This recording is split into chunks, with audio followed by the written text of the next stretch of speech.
Joining. We're just waiting for the city council meeting to start here, so just give it a minute. A little bit. Oops. Let me just keep checking it. They don't always start directly at 7 o'clock, so sometimes they're a little bit late with their special meeting. But we will see.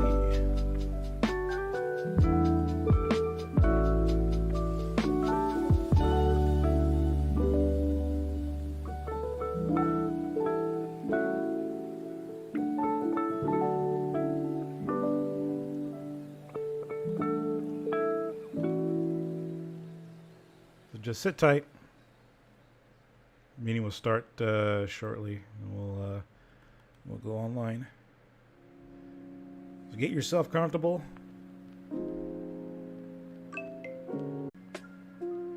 That is the special meeting. Let me go check out the regular meeting. If my mouse will cooperate.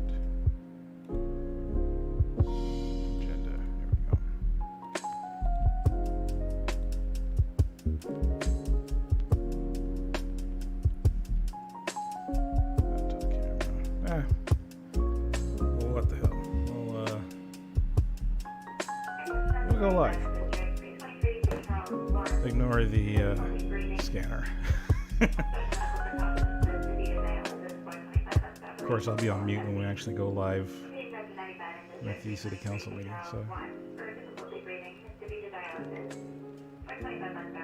All right, so city council meeting, Terra Ranch, Sunrain Performance Bond, housing stuff, active transportation plan for future active transportation project identification and prioritization of future grant opportunities and capital improvement program expenditures. Adopt the resolution continuing the proclamation of a local emergency in response to COVID-19. Access file 2020 local agencies. Now, take a look at this. Anything that stands out? Receive an update on the August 6th public meeting for the State Route 120 Union Road interchange. The Diamond deal. We're supposed to get an update on that. Receive an update on the progress plan of elements to utilize Qualex as a homeless navigation center. So that's going to be coming an update for that. And it looks like that's about it. So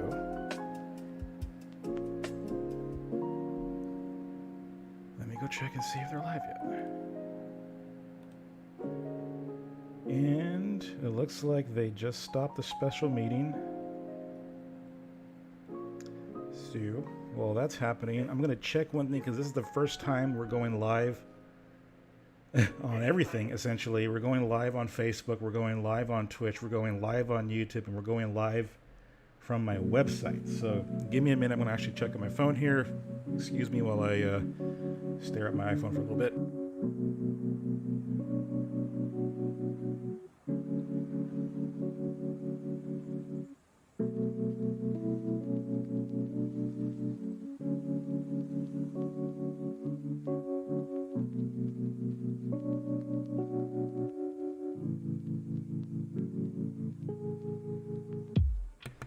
All right, apparently the live on my webpage did not work. So, I guess that sucks. Well, I guess if Facebook is good for something, we can still go live. We can still do watch parties and stuff using that platform, using YouTube, using Twitch. It is what it is. I'll eventually have to figure out my actual website, trying to go live from that. Did the whole the whole encoding thing in this. See, if you're streaming through Streamlabs, both Twitch, if you experience some disruptions. Oh crap! Well, that's not good. Twitch and Facebook disruptions. Well, we'll see.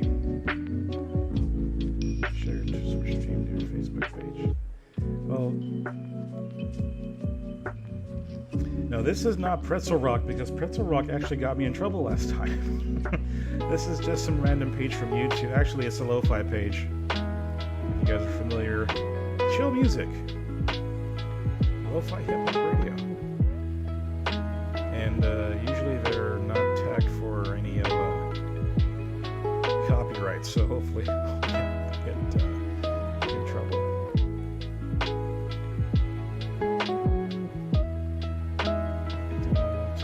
I'm most interested to hear about the obviously the interchange on 120 to see how that's going. It was recently in the Manteca Bulletin that they were going to probably finish like around Black Friday, I think, and then obviously with the homeless center, if they're going to,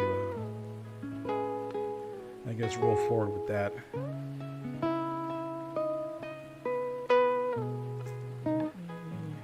Oh, Facebook, I don't know. I will eventually like to get away from Facebook. I just don't. With all the crap that's been happening and like trying to do circles, I'm trying to just put information out and having them obviously take me down and I'm not able to even share a regular post. It's become quite annoying. So I really just want to get away from Facebook. If I have to split it between Twitch and YouTube, so be it.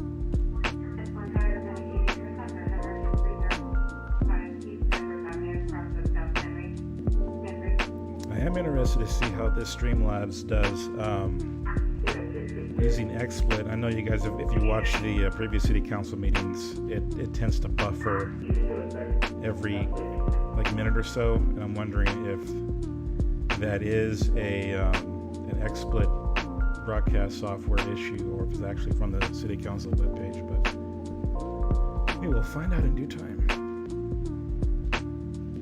It looks like they probably just took a break, so it's going to be a little bit. So stick around. I see people are dropping, but sorry. I'm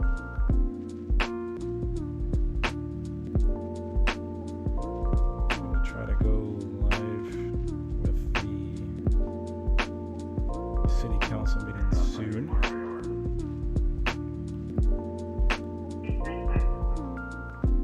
I will jump back off camera when that happens.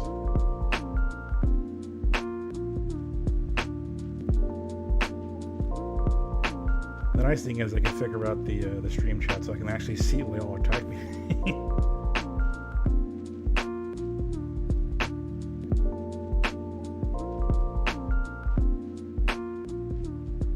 Multi-platform streaming.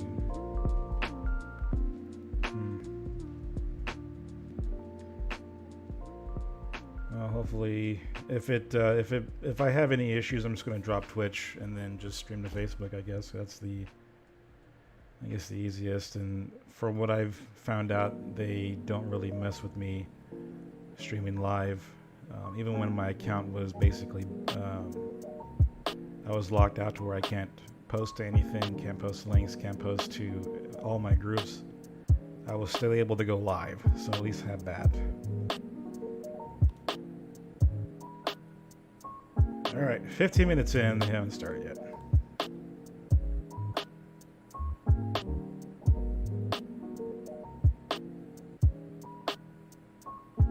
Yeah, it's on Zoom. They broadcast it on their webpage, so just like last time. Should still be able to see.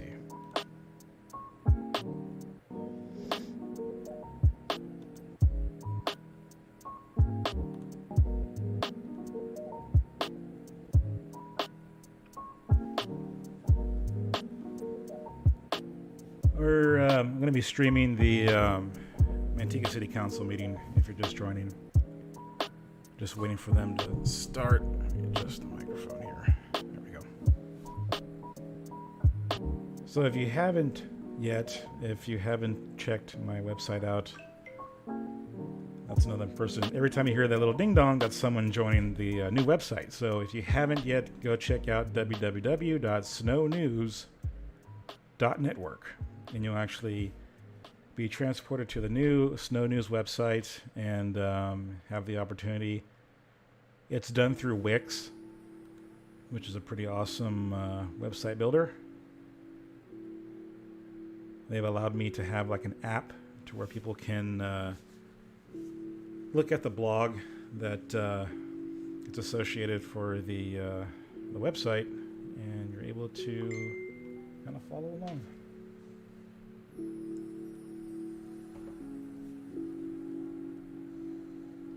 And let me just keep checking. 7:17.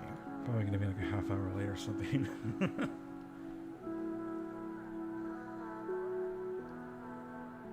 So I hope you guys do like the new website. It's obviously allows a lot more freedom and a lot less worry when it comes to broadcasting anything. So I have a couple of things I want to do different. It's just mainly having to figure out how to get it how I want to look on the actual website.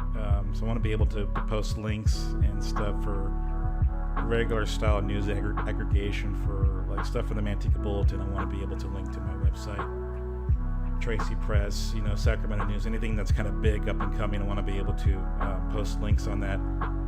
I do have something like that right now. It's called the news feed, but I just found out today that if you use the app, you don't see the news feed, the news ticker, I should say. I paid extra for that. You guys can't see it. So that's probably going to be going away, and then I may actually add just a separate page to the Snow News and just basically have all the links for stuff going on attached there. 7:17. 18 minutes past.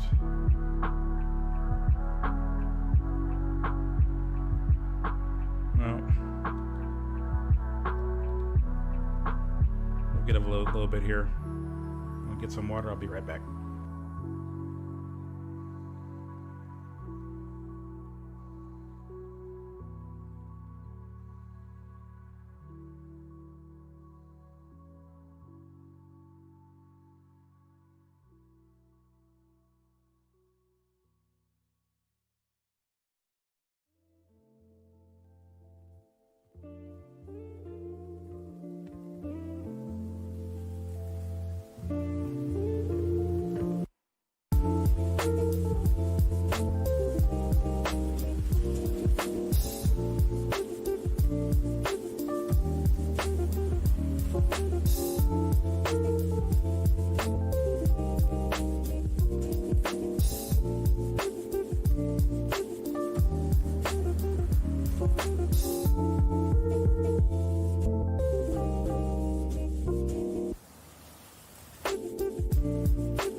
Let's check again.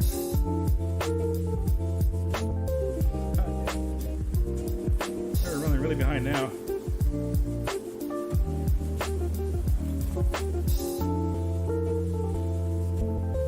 That's okay. Just thankful we actually get to watch.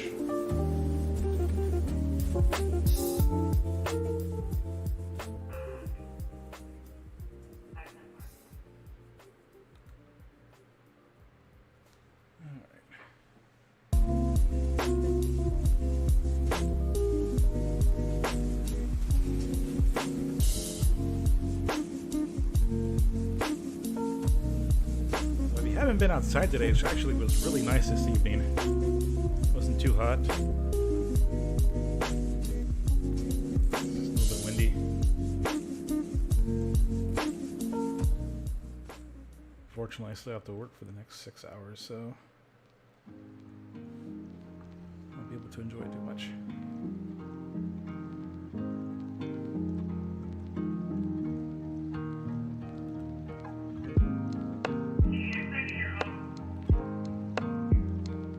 Oh, so late.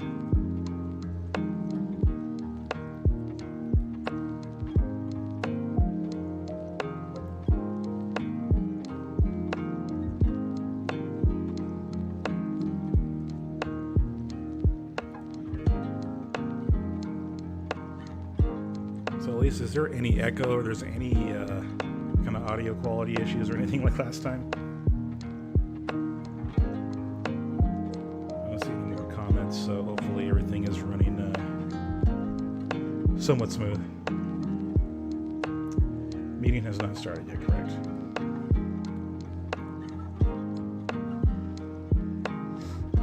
I think last time there was about like a half hour.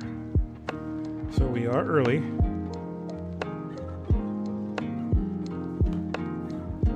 But as long as the audio is good, then I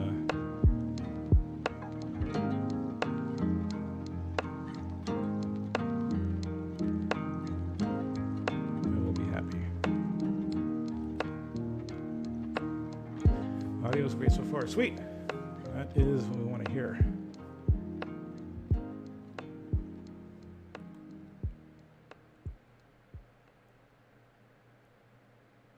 Let's check again.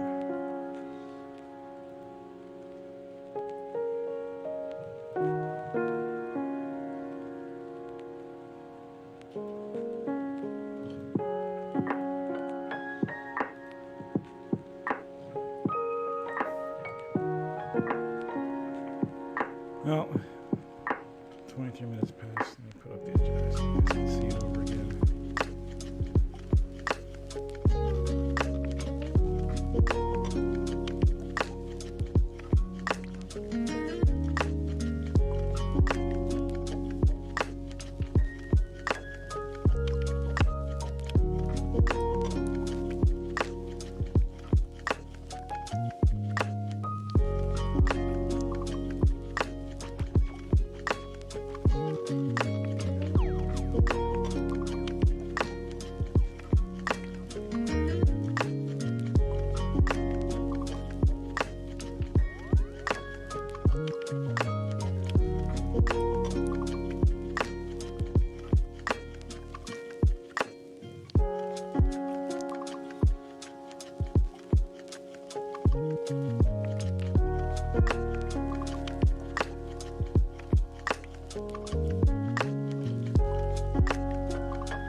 All right, tell you what, I'm going to end this, and whenever they come back, I'll just come back live, because I have no idea when they're going to start.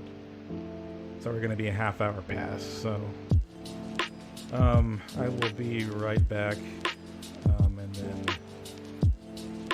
as soon as they go live, at least I know now all the audio is good, so I don't have to worry about that. I'll be right back. Back in session. Oh, let me check. Let me check. Back. There they are. Okay. Shut this off. Ready when you are, Mayor. All right, let's go for it.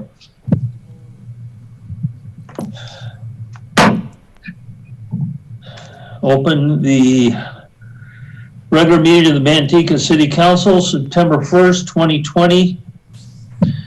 Call to order. Roll call. Councilmember Breitenbucker? Here. Moorhead? Here. Singh? Here. Vice Mayor Nuno? Here. Mayor Cantu? Here. Invocation.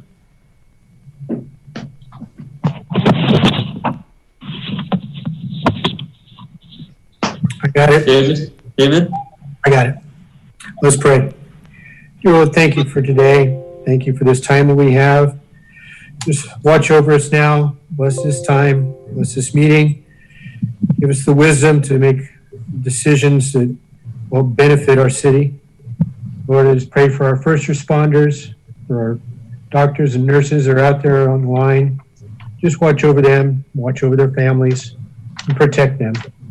And protect us as we go about our days. I pray these things in Christ's glorious name. Amen. Amen. Flag salute. Jose, you want to do that? Yeah, let's do it. Ready? Salute. I pledge allegiance to the flag of the United States of America, and to the republic for which it stands, one nation, under God, indivisible, with liberty and justice for all. Thank you. Welcome. Hey, John, do we have any agenda review, supplemental reports? Yes, we do, Mayor. Pursuant to Governor Newsom's Executive Order N25-20, members of the Manteca City Council are participating in this meeting via teleconference from separate locations. City Council chambers is closed to the public in an effort to prioritize social distancing with the goal of decreasing the opportunities for transmission of COVID-19. The meeting is available for public viewing on the city's website and local Comcast Channel 97. Due to this teleconference, all votes tonight will be by roll call vote. We have the following supplemental reports. We have public comment from Martin Harris with Terra Land Group and Stephen Tompkins. Manteca Trails location map from city staff. We have communication from Martin Harris with Terra Land Group for items C1, C2, C3, C4, and D2. We have a PowerPoint from city staff for items D2, E1, and E2. Communication from Manteca Unified School District for item D1. Communication from Dan Heath for item D2. Communication from Rajinder Sharma and Manteca Unified School District for item D3. And then we have communications from Scott Singer, Mark Brading, Alexander Shefflow, David Theobald, Andrew Colvin, Greg Rodriguez, Carlos Martinez, and David Knox for item E2. And then I know, Mayor, I think you requested earlier maybe to change the order of the discussion items tonight. Yes, I did. So the mayor would like to have item D2 heard before D1. And so if the council would like to vote on that, it'd be appreciated. Okay, you want that now? Yes, please. I move we switch item D2 and D1 in order. Need a second? Second. All right, we have a motion and a second. Roll call. Councilmembers Breadbooker, Yes. Singh, Yes. Moorhead, Yes. Vice Mayor Nuno, Yes. Mayor Cantu. Yes. Okay, motion passes. Proceed with the proclamation. Agenda item A1, proclamation proclaiming September 6, 2020 as Jaswant Singh Kalra Day in the city of Manteca. The City Council will read the proclamation in the record. Proclamation will be mailed to the person requesting the proclamation.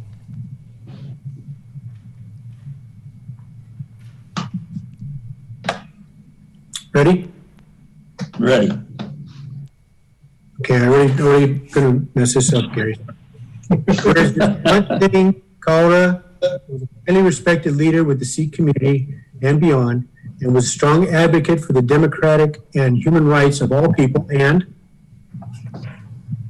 whereas Jaswant Singh Kalra documented human rights abuse and fought for the dignity of all that had had their humanity trampled by the Indian government, and whereas the city of Manteca is proud of its Sikh community and is home to broad services, organizations such as Manteca Sikh Temple, Sikhs of Manteca, and the Jagara movement that are committed to social justice for all, and Whereas September 16 is recognized by Sikhs and human rights supporters across the world as the day of the kidnapping and murder of Jaswant Singh Kalra in 1995.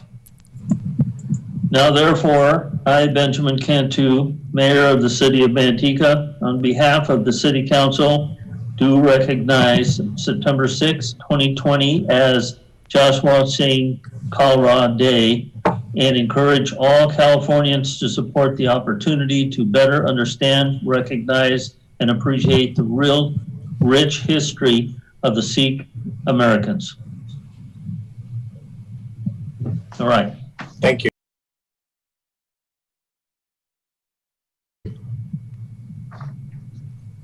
So are we going to have a parade this year? I don't think it's happening this year. Oh, I enjoyed that. Maybe. Maybe. All right. Okay, public comment. Mayor, members of the public that wish to provide public comment were able to do so in advance of the meeting. We offer public comment to be delivered by email, mail, and hand delivery. We received one public comment for this meeting that met the 250-word requirement. And I will now Is it read me or can you guys hear him? I can just barely hear you, John. Okay. I can barely hear. So that we received a comment from Stephen Tompkins, and I'll read that. I would like the City Council and Mayor and rest of Chamber to disavow any support for the National Black Lives Matter group.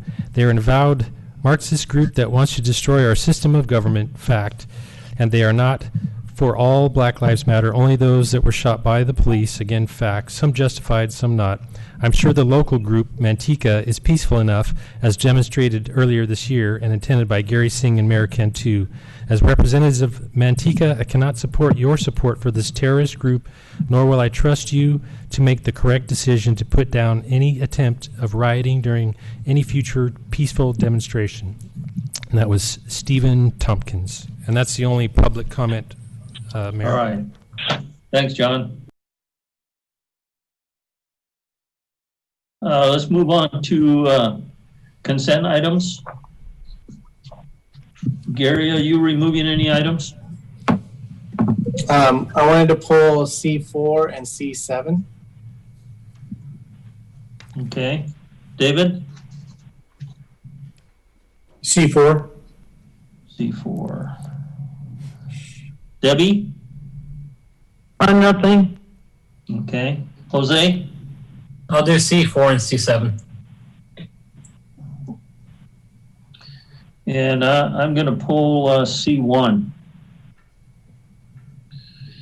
All right, so we need a motion and a second to approve C2, C3, C5, C6, and let me turn the page, and C8.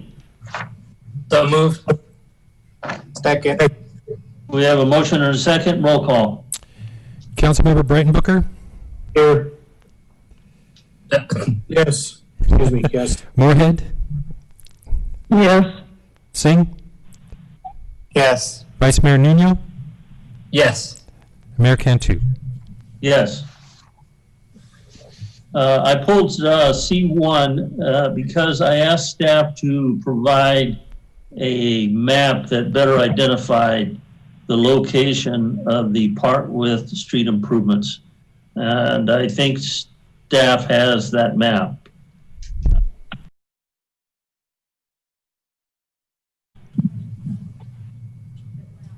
The map was provided in your supplemental packet this afternoon, Mayor. They were going to have a PowerPoint of some sort. Is Leanne there? So, Mayor, this was a consent item. There is a map that is included in the supplemental reports that were provided to council before the meeting. Do you know what page it's on? I think it was that vicinity map. I don't find it. It's right after Martin Harris's letter in the supplemental pack. Right after. It says it's got vicinity map on the side of the map. Oh.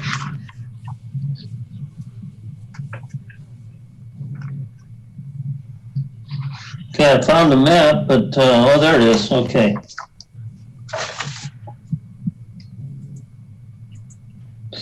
Okay, I see the location. So the proposal is to do half width improvements along the south side of Woodward. What is going to happen on the north side and the west side? Are we going to have to wait 20 years to get the other half of the roadway done, or how's that going to work? Good evening, Mayor and Council members. Leanne Sutton, Director of Engineering and City Engineer. We don't have any plans in place that have been submitted yet for the north and the west side. I believe the west side is going to be part of the sewer line and the storm drain line that's going to be going through there. So that's in the planning phase for a CIP project right now, or actually part of that's a developer project. And on the north side, we don't have the permits in yet for that. But the part with street improvements, they are going to, this developer is not just going to the middle. They're as you can see in the sections on the plans, they're going to be doing one lane on the other side and both lanes, 2 lanes on the south side and the east side. Okay, so on the trails development side, we're going to end up with curb, gutter, sidewalk, and 1 lane or 2 lanes of traffic? 2 lanes. 2 lanes. And on the north side, we're just going to have 1 lane of traffic, and it's going to just go into the dirt beyond that point? I believe they're also doing all the way to the shoulder on the other side with okay, 1 lane. but no curb or gutter or anything like that? I can check with Kevin Jorgensen on that. I'm not sure. Okay, well, my only issue is that some of these half-width improvements, like I said, will stay in effect for 10 years, 15 years, whatever, until the property develops. But in this particular case, there isn't anything going to happen with that land for probably 20 years because it's country. So, I don't know. What do you guys think? Jose? So I'm looking at supplemental information. So I guess what is it, Bobby? Trying to think about this road. Usually development as it happens, then it's infill, right? It just starts being developed. Can you tell me a little bit about that? Right. That's my concern. If this was infill, eventually that property would develop in a subdivision or whatever. But in this case, it's out in the country. I doubt that anything is going to happen with it from here into the future sometime. Yeah, and I feel like we've had some other projects that have had to do some improvements. I guess what's some of the thinking there? I think your point is that you're saying you don't want it to be left like that, right? Correct. If anything, I'd like to see at least curb and gutter on that side. I'll check and get back with you exactly what's going to be on the other side. Yeah, I'd at least like to see a little bit more information on that. And then we can bring it back. We can bring it back to the next council meeting. Okay. Gary, anything? Yeah, so comment on that is that our future plan on the north side of Woodward is also 2 lanes. Is that correct? I'm not sure what the future plan is. If it's going to be all houses, I'm assuming it would be. What's that? I believe it is. I think it's going to, just like it's 2 lanes on this side, I think it's going to be 2 lanes on the other side. So, Mayor, if you're proposing that they're going to do 1 lane on the north side and then probably just put a curb there, and you want sidewalks, curbs, and gutters there, wouldn't you actually have to go into this, create the 2nd lane right away and then put the sidewalk, curbs, and gutters? So are you basically asking to finish both sides of the street, 4 lanes? Yeah, that's my inclination, yes. Well, the other developer would be, when they came along, would be required to demolish anything that was temporarily or installed in the interim and replace it with the future growth of that side. Well, that normally would be the case, except if you go out there and you look, there's no potential for development to occur. It's in the country. So if Well, I council's think they direction- are looking at, hopefully once this trails project takes off, that there could be potentially development on the other side next to continuation of Oakwood Shores. I think that's what they're also trying to show with, I believe that's a roundabout in the middle, and Bella Lago Way with the continuation. Yeah, this particular area extends beyond that to the west, all the way to the turn in the road. So, So are you looking at all the way down to McKinley? Is that what you're thinking? No, the other way, to the west, where Where Woodward curves. right. Yeah, Right. from there it's no man's land. No man's land, exactly.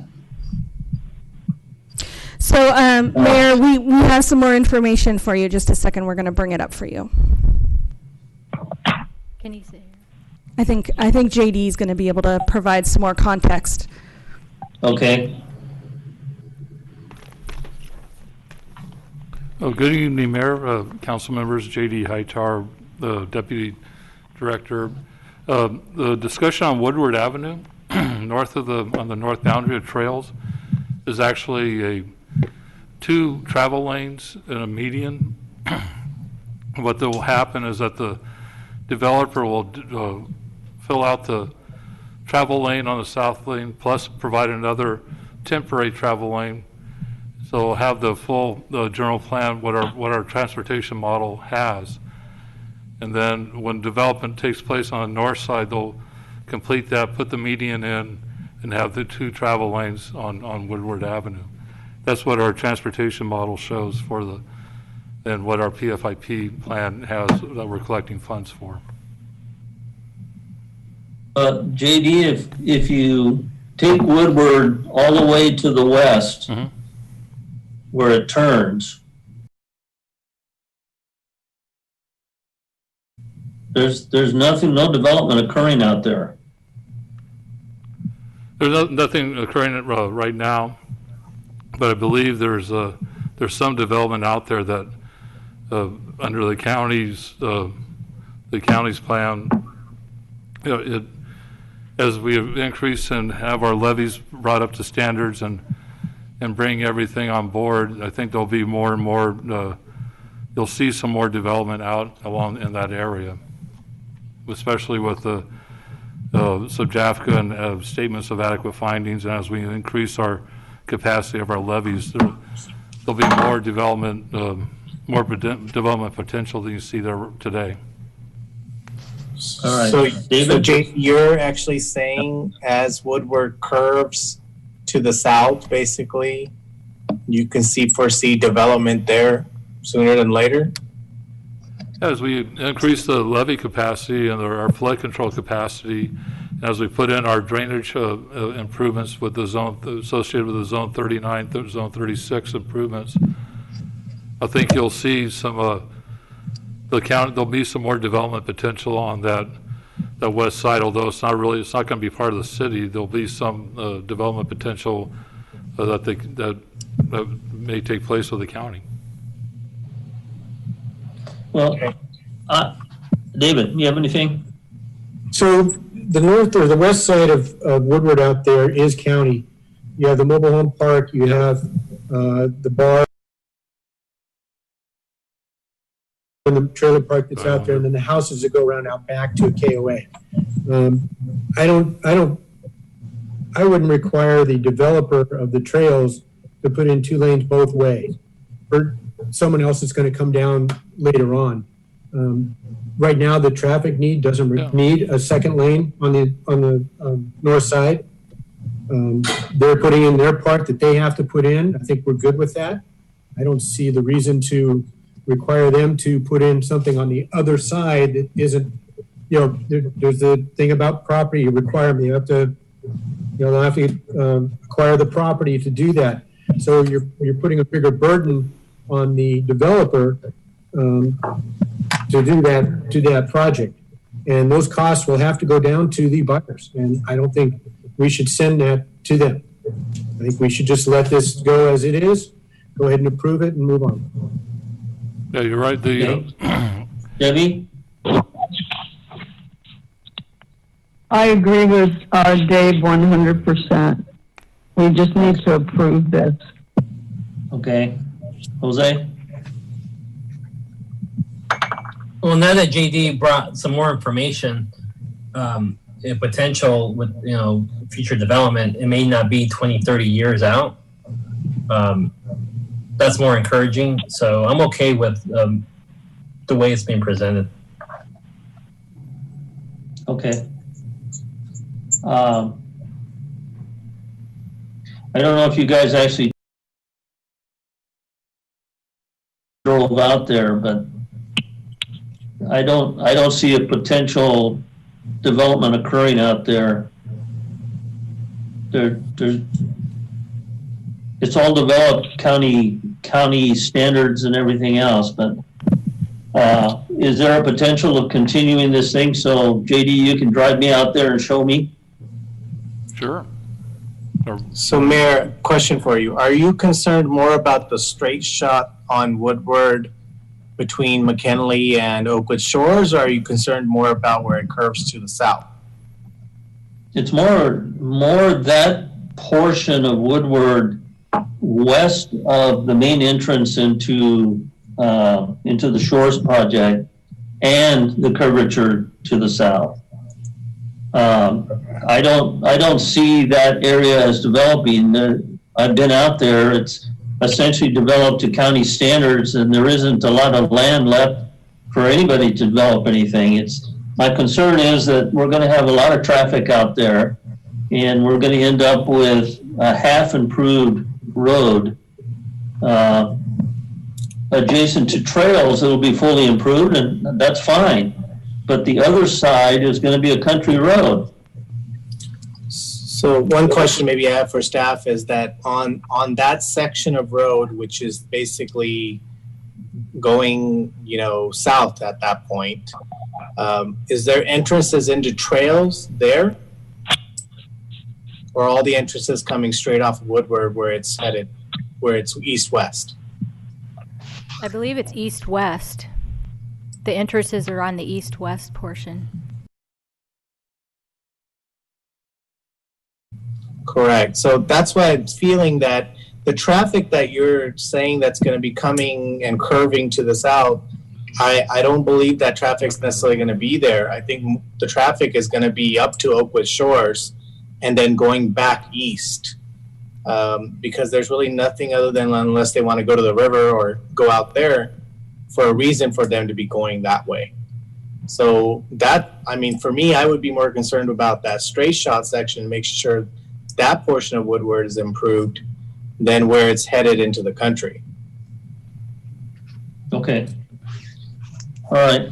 We need a motion and a second to do something. I make a motion to approve C1 as is. Second. We have a motion and a second. Roll call. Councilmember Breitenbucher, Yes. Moorhead, Yes. Singh, Yes. Vice Mayor Nuno, Yes. Mayor Cantu.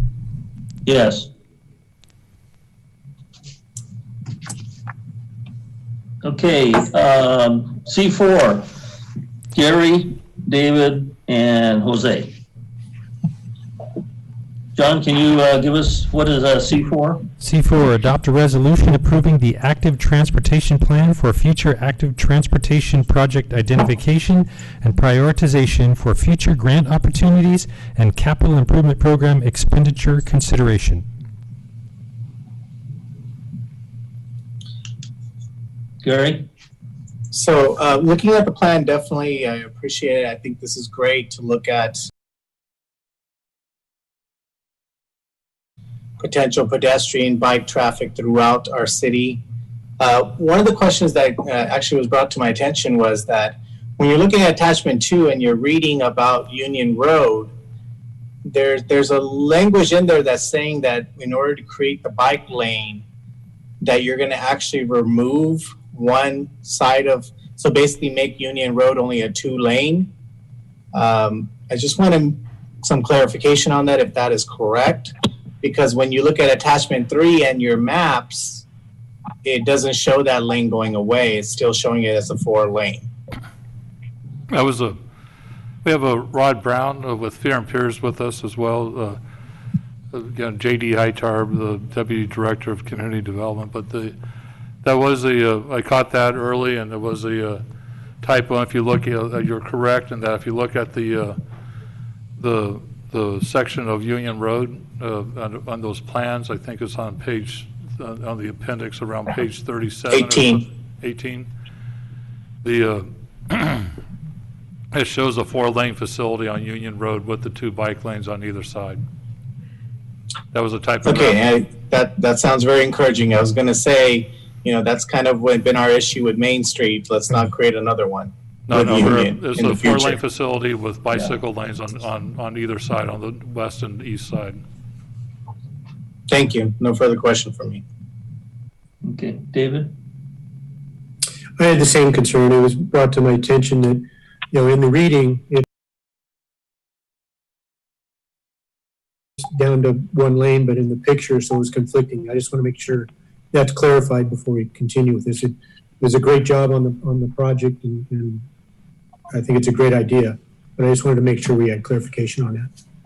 All right. Jose?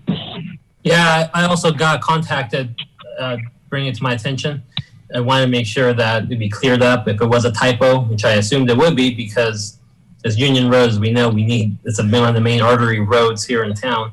And then also heard from other constituents saying that they're happy to see the plans being put in place. Got already the green bike lanes, the green striped bike lanes. It's looking good, and people are happy about it. Those that have contacted me. Thank you. Okay. I only have 2 comments. One is active, another word for bicycle. Active is any human-powered transportation, so bicycle, pedestrian. And we actually had a really good turnout and surprising and really great input from the Happy Wheelers in town that have so it's really the, active in that you're walking or bicycling, but also those with that are bound to wheelchairs and scooters. We had a really valuable information gathered from them, and really appreciated all the input that we received from the public during the whole process. We had a really great public participation, and really it's for everyone. That essentially, although those do have motors, the motor, but the wheelchair and scooter bound is also is there for those reasons as well. And the plan makes recommendations on handicapped or accessible ramps at intersections to promote the accessibility and walkability of our community. Okay. My other comment is, I agree with Jose. The color and everything really looks good. It's just too bad there's too many bicyclists that aren't following the route and the colors. Okay, we need a motion and a second. Motion approved. Second. All right, we have a motion and a second. Roll call. Councilmember Bradenbooker, Yes. Moorhead, Yes. Singh, Yes. Vice Mayor Nuno, Yes. Mayor Cantu. Yes. Let's see, Gary and Jose pull C7. C7, approve an amendment Jose? Approve an amendment to the Planning Commission's bylaws No, modifying I'm the sorry. Commission's meeting dates effective January 1st, 2021. Yeah, All so right. Jose? Thank you. So I was reading this, and I know historically we've had them on Tuesdays. It seems like there's a need to make sure that we continue moving city business forward. So I was happy to hear that the decline or the reduction in days in between to continue doing city business is part of one of the things that I believe in that we need to do to still be business friendly, especially with developments, to make sure that anything can hold up a project, and that's going to cause change orders and that's going to cause delays. Besides Mother Nature, like right now and everything else that happens, but definitely wintertime. So if we're able to make a change and increase our efficiency, I'm for that. But I wanted to see if there's any other information the staff had on justification for this other than that. Thank you, Vice Mayor Nuno. Lisa Blackman here, Assistant City Manager. I'm kind of excited to bring this to you. I've been wanting to for a while, and as you know, sometimes things don't make it to the top of the list that quickly. So yes, we are proposing to change the Planning Commission meetings from the second and fourth Tuesday of the month to the first and third Thursdays of the month. One reason is that we'll open up Tuesdays to be specific for council meetings. So if there's a need to call a special meeting on the second or fourth or even fifth Tuesday of the month, those are available. The citizens are aware that Tuesdays are typically held for council meetings. In the past, we've had several conflicts where we've needed to make special meetings on Tuesdays, and we only had an hour available because we had to hurry up so the Planning Commission could start their meeting. As you mentioned, it is definitely a more efficient turnaround time for items to get on the next council meeting. It'll actually take it from a 3-week period, sometimes maybe even 4 if it's a 5-week month, down to a 1-week period. So reducing anywhere from 2 to 3 weeks in between. Of course, it's more efficient. There's enough time to notice public hearing items if council and planning commission are on the same week. We decided to recommend an effective date of January 2021 to allow for any arrangements that may need to be made for the current planning commissioners. We weren't trying to completely disrupt their life, but it is definitely a business need that we see is positive. And internally, not that this is much of an issue, but I did just want to point out that I don't know how long planning commission meetings have been on the second and fourth Tuesday of the month, but I'm assuming maybe forever. And there are several members of staff that attend council meetings and planning commission meetings. So of course this wasn't a deciding factor, but I do want to point out that over the years, community development and our city attorney and our information technology department, as well as maybe the city manager, have attended meetings every week of the month, except for the months that are 5 weeks. So it's a lot on staff, and so if they're able to do two meetings a week, that's definitely easier for them to coordinate their life and make the months not as long. So with that, we're here for any other questions you may have. Sure. So I'll just follow up with a couple more things. One is I'm looking at our screens, and yeah, I can probably see the mayor and also John Brinton. They probably been Tuesday nights have been a normal thing for them for the past 30, 40 years, right? Yeah. So it does give a break there. But then the other side too is from a planning commission perspective. I know that previously I was a planning commissioner. I know that on a couple of occasions, people did come in thinking we were the city council and wanted actions that city council can only do. So I think that's going to help clarify that. And then the other thing is just being able to continue from a business perspective, which is good. And the date starting January, I think is good for flexibility. I'm sure planning commissioners plan on certain dates of times, and that can definitely take effect in the new year. That's all I have, Mayor. Thank you. All right. Gary? Exactly my sentiments. Just the reason I pulled, I thought this was a great move, and it's really going to be efficient for our city to work forward, and also with projects that are heard at the Planning Commission to quickly turn them around and bring them to the City Council also, so that we don't cause delays in that aspect also. So yes, everything that Vice Mayor Nuno said and more, great move, and I think this is going to be great for the future of Manteca. So there you go. Only comment I have is that, as you recall, last year, and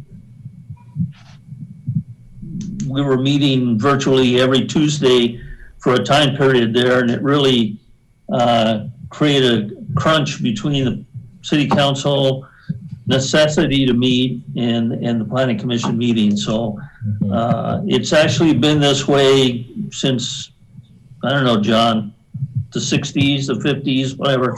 So I think it's time to change, and I can see the city council meeting every Tuesday in the future. So Not there are no me. other. On me. If there are no more comments, we need a motion and a second. Motion to approve, except for what the mayor said. I second.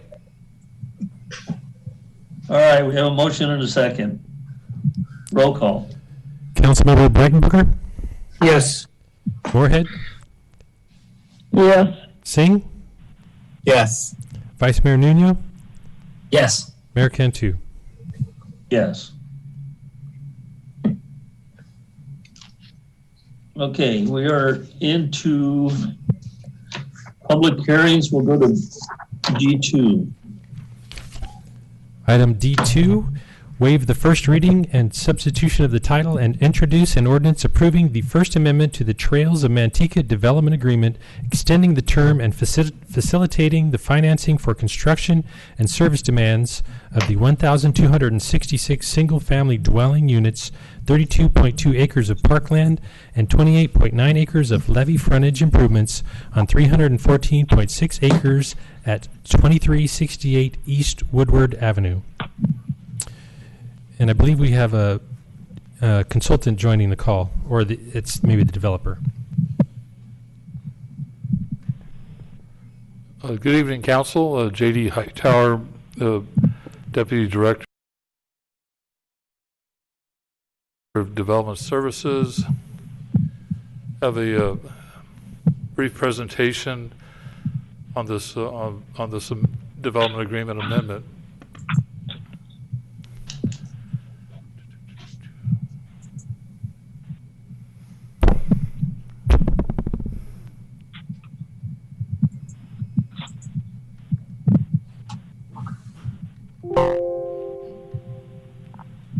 The entitlement tonight is City Council's reviewing the entitlement request for, oh, this is the wrong, oh.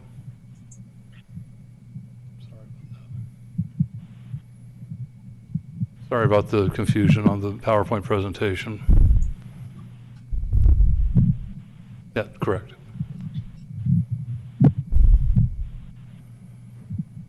This is a development agreement between the city and Manteca Trails Limited Liability Corporation. It's an amendment to the original development agreement. This is the first amendment. And a brief history of the project. The EIR was certified for the project back on January 4th, 2011. In 2015, the city executed the first development agreement with the Trails Investment Group. And then really, if you look at the certification of January 4th and the environmental superior alternative that approved as an environmental superior project alternative, 1,237 dwelling units that were analyzed. The amendment proposes 1,266 dwelling units. And also which is very close to within 2.2% of the original environmentally superior project that was identified within the EIR.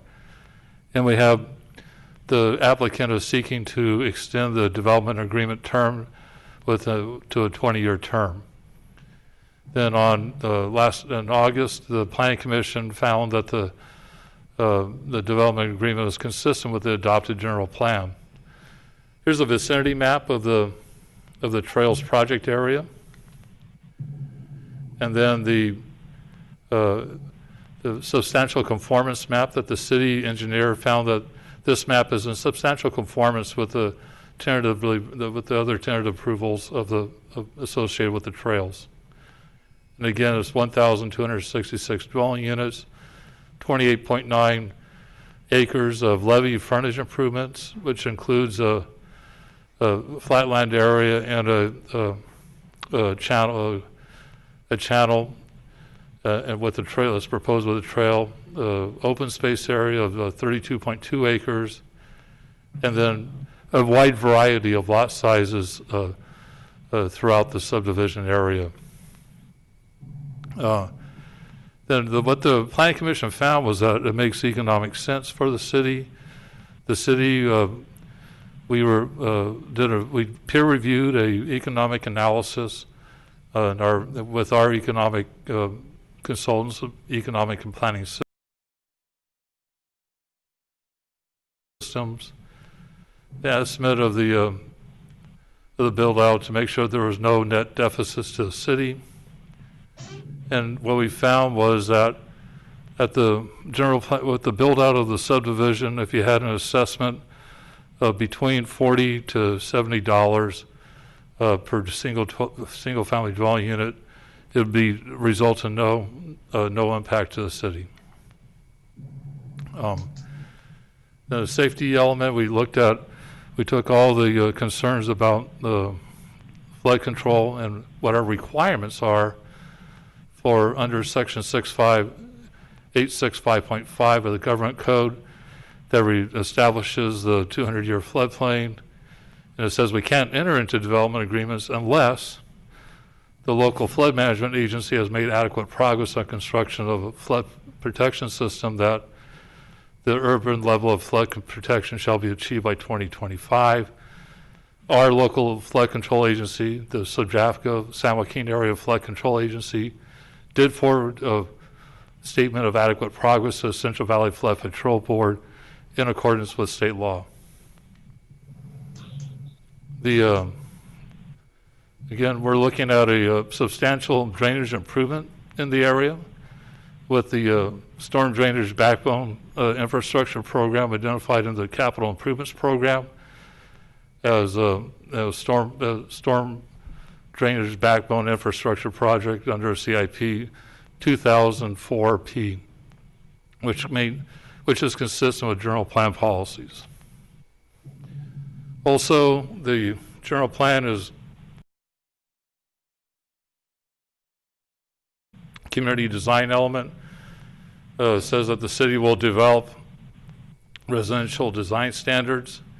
There's residential design standards are proposed with the trails, and they'll have actually established a design review committee for buildings that in cases where other builders may build within the trails area. It also has a great network of parks and open space and trails that link the parks to one another to make a walkable community.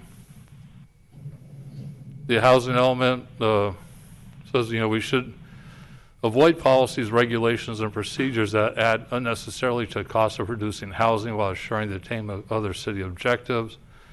And again, the Trails Community Facilities District for city employees needed to serve development proposes a flat fee of $69 annually. The amendment avoids the regressive nature of the previous condition within the existing development agreement, whereas in the existing development agreement, the smaller entry-level housing, those units would pay more in absolute terms than the larger homes. Also, the Planning Commission found it was consistent with land use element policies as well. Again, the environmental finding for the project is, section 15183 mandates that projects which are consistent with the development density established by existing zoning, community plan, or general plan policies for which an EIR is certified shall not require additional environmental review. That this development agreement would entitle Manteca Development to develop 1,266 dwelling units. And again, the original development agreement allowed the development up to 1,647 dwelling units. And so the EIR covered up to that number of dwelling units, but also the EIR evaluated an environmentally superior reduced density alternative, and that is the proposal under this development agreement is with 29 lots or 2.2% of that environmentally superior alternative that was identified and evaluated in the EIR.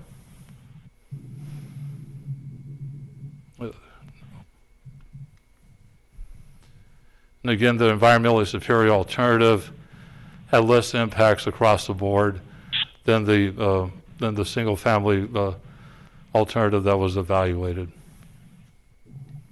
Have any questions?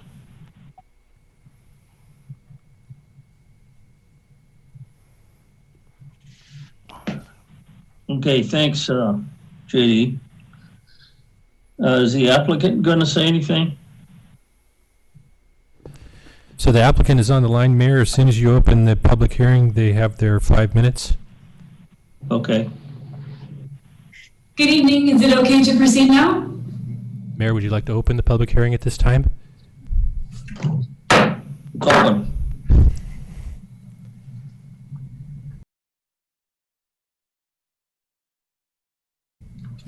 Hi, can you guys hear us? Yes, Tony, please go ahead. Yeah. Okay. Awesome. Okay, great. Well, good evening, Council. My name is Lauren Sifos, and I'm here tonight representing Ramus Homes and Manteca Trails. Thanks for the opportunity to tell you more about our revamped Trails project. Also with me tonight, I'd like to introduce the rest of the room. We have our landowners, John Kist and Ed Machado. Tony Ramus right behind me with Ramus Homes. Our civil engineer, Tony DeMello with North Star Engineering. And Council, Matt Hakem, who worked with City Attorney Don Lupel in drafting of the development agreement amendment we'll be discussing this evening. In October 2018, John and Ed purchased the land which comprises the Trails project. Besides now being an owner, John had been farming the land since 1983. In October 2019, we submitted an updated tentative map for the Trails. We used current design principles to enhance connectivity throughout the project, utilizing linear parks and parkway strips to connect residents to the 7 neighborhood parks. We also reworked the area along the levee to maximize recreation. This map was deemed in substantial conformance by the city engineer. The development agreement for the trails was executed in 2015. It's crazy, but a lot has actually changed in the past 5 years. We wanted to work collaboratively with staff to update the DA to better reflect today's conditions.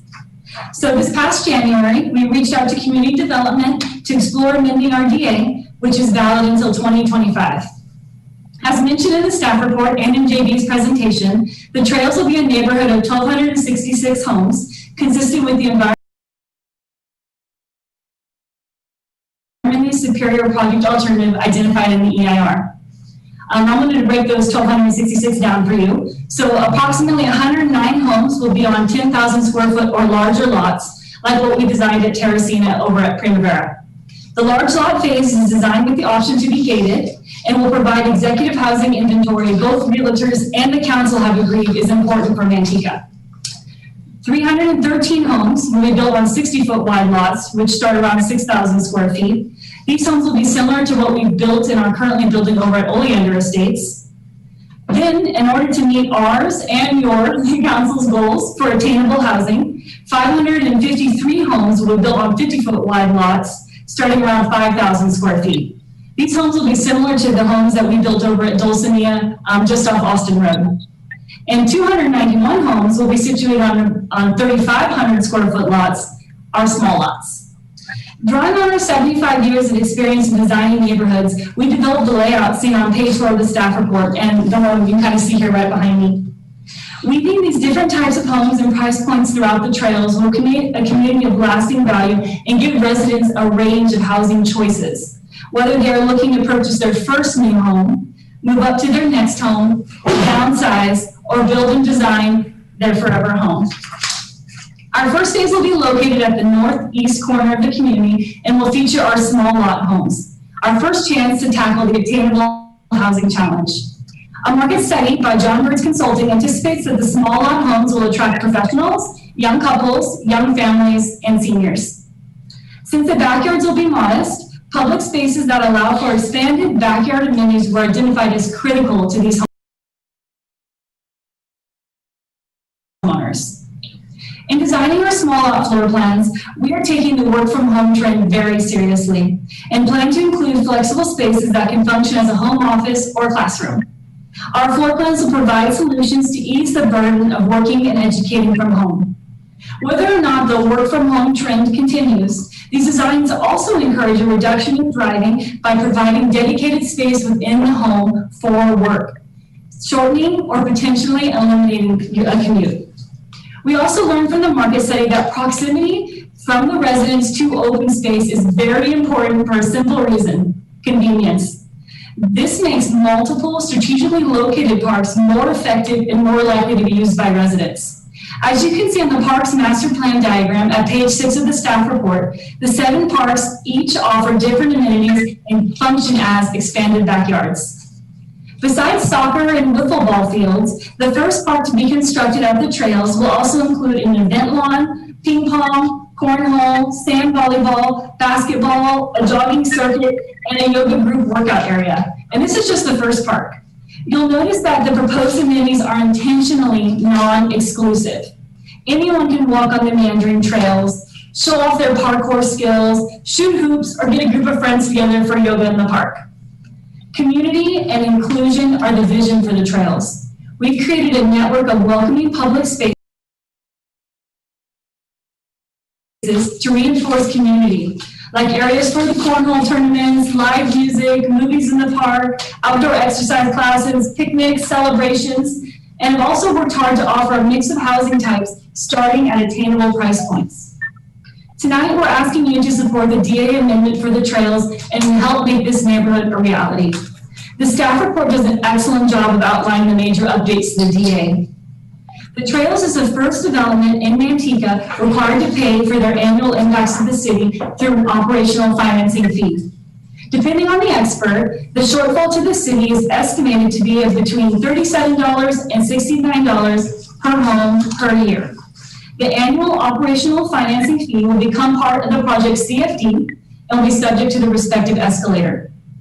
Besides the operational financing fee, the trails will benefit the city by constructing levee improvements required to achieve the 200-year urban level of flood protection, improvements to the physical levee frontage, storm drainage improvements, extending the water main in Woodward Avenue, and dedicating land for a regional sewer lift station and domestic well. Over the life of the project, and in today's dollars, regional fees are estimated to be around $34 million with an M, dollars, over and above building permit fees and the annual operational financing fee, which is unique to this project. By supporting this DA amendment, you are supporting a pathway to homeownership for our residents.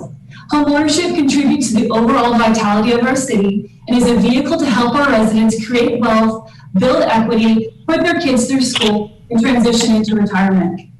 A big thank you to staff for all their collaboration and work and efforts on this amendment, and thank you to Council for the opportunity to tell you more about the trails. We're happy to take any questions at this time. All right, thank you. Was there anybody else, JD, who's going to respond or provide input? Not at this time. Mayor, we did receive 2 additional comments via email today, if I could read those into the record. Please. So the first one is from Manteca Unified School District. Your honorable members of Manteca City Council, the Manteca Unified School District hereby submits the following comments on the Trails of Manteca Development Agreement Amendment. The district has been entrusted with providing quality education to the current and future students of this community.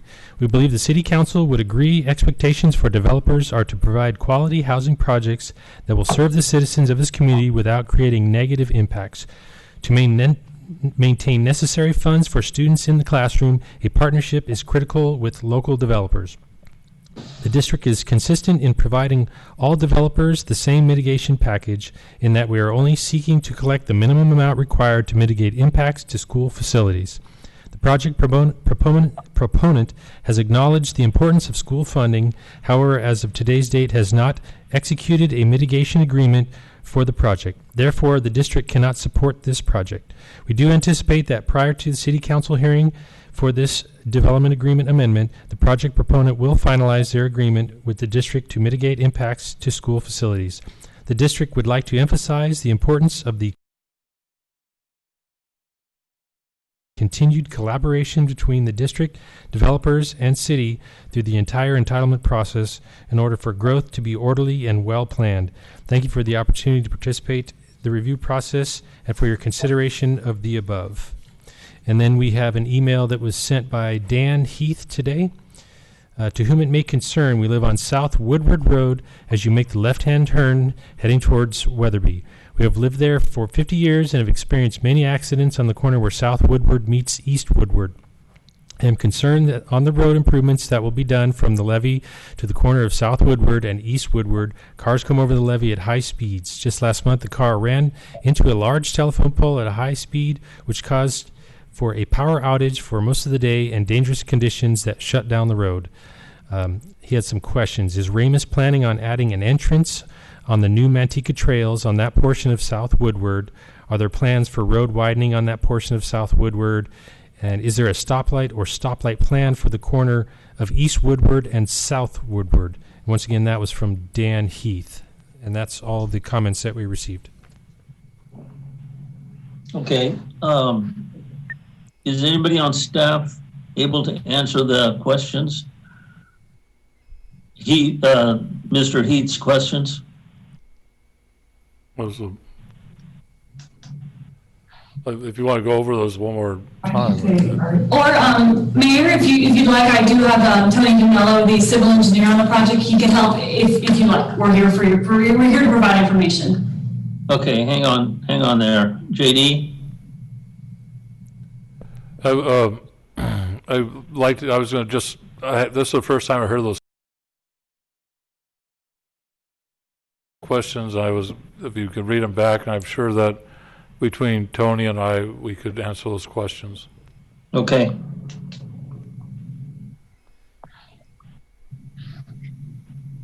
I think, can we get the PowerPoint back up? So is Ramus planning on adding an entrance to the new Manteca trails on that portion of South Woodward?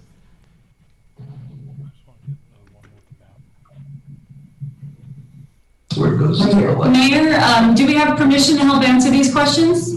Yeah, please. Okay. Yeah, if you pull up the diagram, we are intending an entrance into the large lot area or the potential gated community from that portion of Woodward Avenue that would adjoin the existing road. Okay.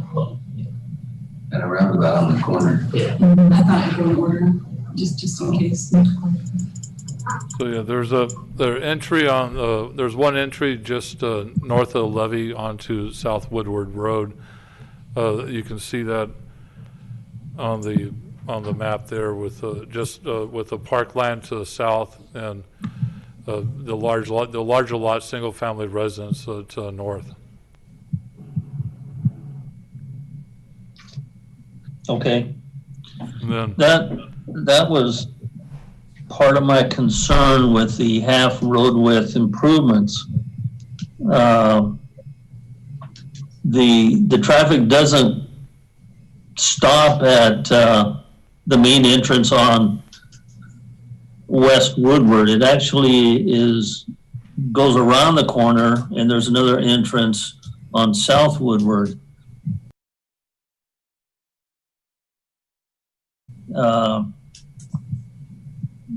That's a concern of mine. Half width improvements on the trail side is fully improved, but we still have the country road on the other side. I see that as a potential problem. It's been a problem for decades, but now we're introducing a whole bunch of new cars to that problem. Okay, what was the other part of the letter? the other question was, are there plans for road widening on that portion of South Woodward? And the answer is yes. We cover that on the consent calendar tonight. And then, Well, technically it's getting widened on the east Yeah, on the east side, side. but not the west side. but they're on that portion of South Woodward Road. I mean, so yeah, this east side will be widened out. The west side will be repaved with a 12-foot new travel lane. And then Okay. I do not think that I would have to rely on Mr. DeMello's expertise on the. I don't have the public facilities implementation plan in front of me tonight. If there's a intersection improvement. So to kind of dovetail from what we've talked about, along the road, the PFIP calls for it to be a 2-lane road, 1 lane each direction. So we'll construct our travel lane on our side of the street, the median, and then the travel lane on the other side of the street as part of the partial width improvements. The only thing we're not building is just the curb and gutter, because that'll be built by the future developments in the area. And obviously we'll be cleaning up the road and it'll be wider. There will be traffic calming at the bend, because we're required to install a roundabout where it goes from South Woodward to East Woodward. We're installing a traffic calming roundabout there to slow down traffic around that bend. That's how we negotiated with Kevin Jorgensen at the city to slow down traffic, because traffic does quickly go over that area, and that'll provide a slowdown of traffic in that area and provide calming in that area. Okay. Have you actually submitted improvement plans for this subdivision? We've submitted our first phase of improvement plans, and that work is generally at the intersection. It's on the northeast portion of the project at this point. Okay. So that is one of our last phases as we develop basically to the south and then to the west. So we're working our way basically from where the Siri project is and working our way from there.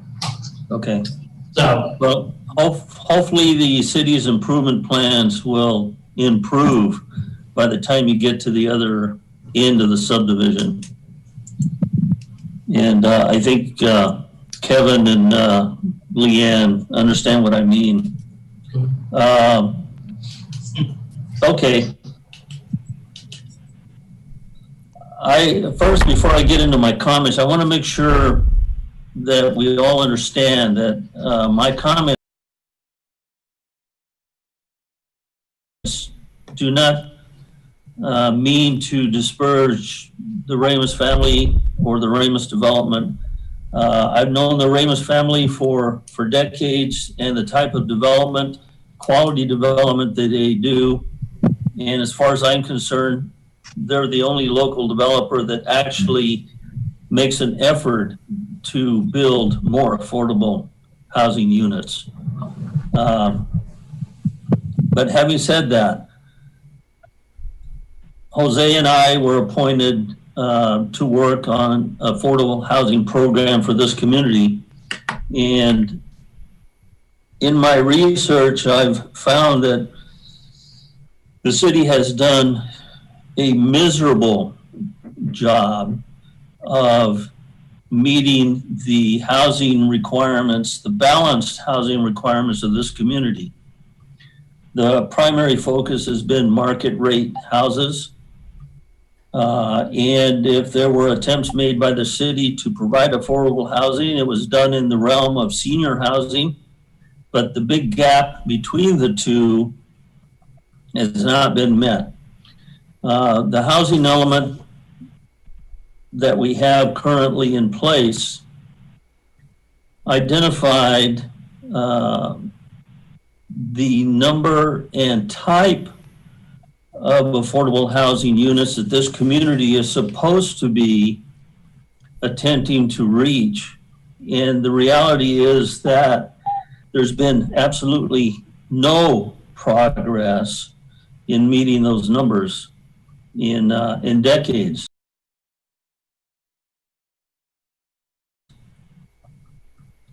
The focus, again, has been in market rate houses. And at this point, we don't have a housing program in place. It is under development, and I don't foresee it being in place until after the first of the year. And at this point, it's in such a draft form that I can't really speak to the specifics of that particular program. But we have essentially 9 years of approved lots, 4 single-family homes in this town at the present time. 9 years. So if no other subdivision was approved in the next few years, we'd still have 9 years worth of lots to build out. And my point for saying that is that if we don't do something to attempt to provide affordable housing in this community, it'll never be achieved. Even if we don't approve another map, it'll be 10 years down the road before we even start. So let me give you some numbers just to give you something to think about. The housing element provides table 37, and it identifies units approved, built, and under construction between January 1st, 2014 and July 31 of 2015. During that period of time, we had, in one form or the other, 8,500 plus single-family market rate homes, either approved, built, or under construction. In that same time period, we had 48 low-income houses built, essentially senior housing. The regional housing needs allocation for Manteca by COG during the period of January 1st, 2014 through December 31st, 2023, 3 years from now, calls for 459 extremely low units, 466 very low units, 693 low units, 825 moderate units, and 1,958 above moderate. That's about 4,400 units. We haven't made a dent since January 1st, 2014. So I guess what I'm getting at is that at some point, City Hall and the City Council has got to have the political will to tie and respond to these particular needs. Essentially, what has been created in the last decade or two is a community of haves and have-nots. And the haves can afford the market rate homes. The have-nots have to move to Oakdale or Sonora in order to afford to buy a house. And now, because of the situation that we have on rents, to even rent a place, yet they work in Manteca. That's a serious problem. We're trying to create a community that's balanced economically and fiscally, yet we're not meeting the housing needs of those people that actually work here, are raised here. People moving here can afford the market rate houses. People that grow up here, people that work here cannot. So I see this subdivision and the other two that are on the agenda tonight as a last resort to start a process of putting together some type of program that meets the housing needs of the community and not just those people moving here from the other side of the Altamont.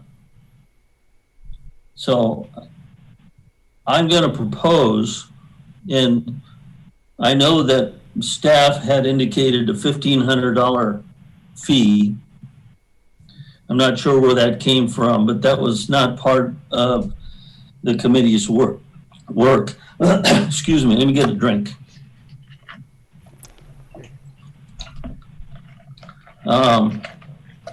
We've done some research.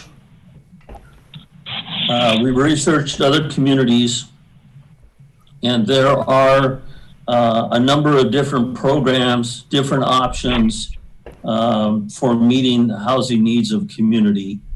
And at this point, since we don't have an actual program in place, the only thing that I can propose, or we can propose as a committee, is to establish a condition on these maps that would require the developer to pay a affordable or attainable housing impact fee yet to be determined.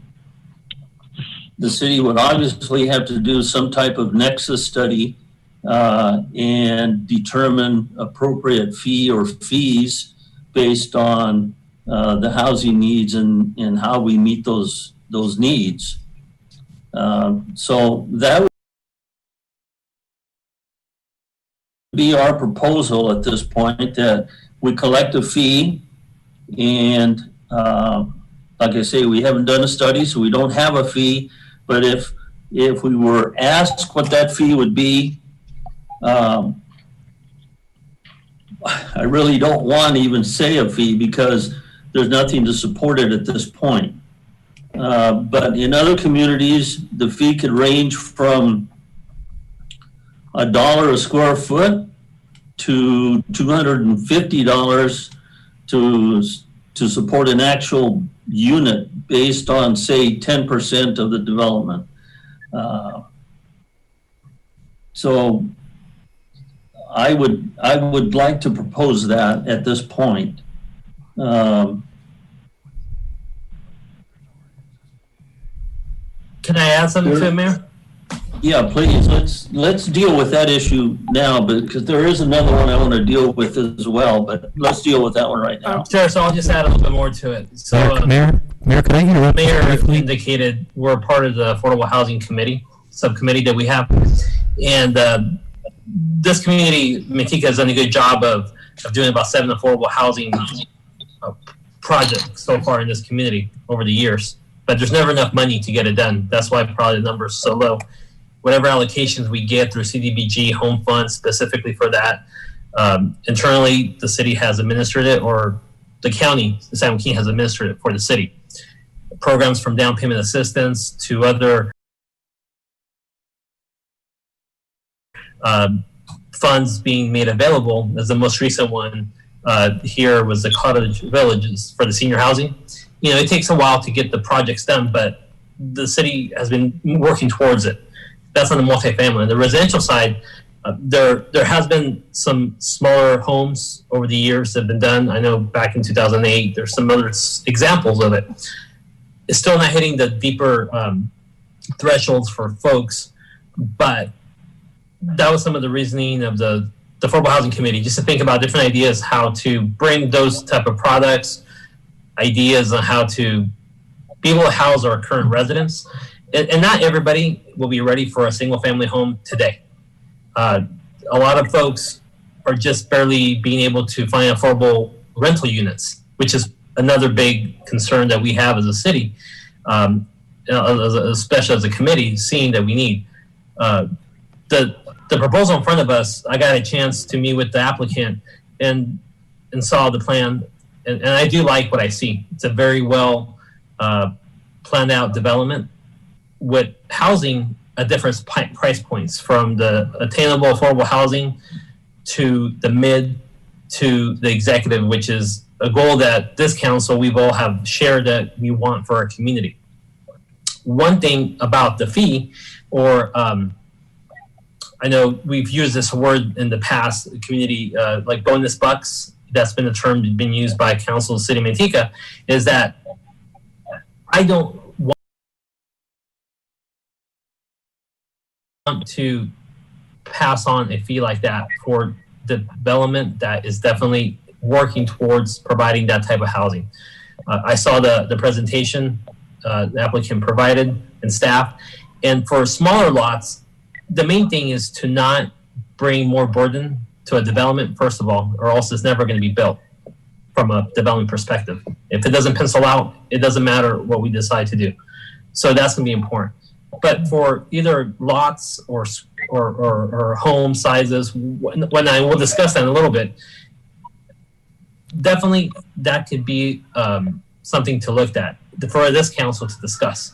But one thing to bear in mind is that for smaller lots, for smaller homes, I wouldn't be in favor of providing a fee for that type of development, because like the applicant said, that bringing this type of product is something new for our community, which I think is very exciting. It's needed. And also having a local developer that has had a long history in the city of Manteca, it sets precedents, it sets a tone that you're really trying to build for our community, which they have been for time, decades.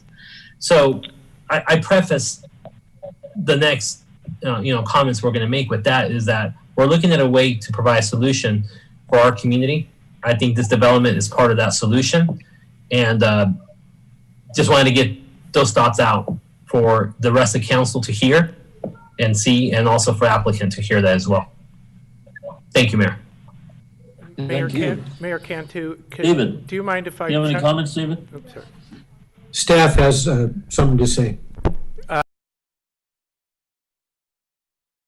Good evening, Mayor Cantu, Chris Arias, your new Director of Development Services. It's my second day.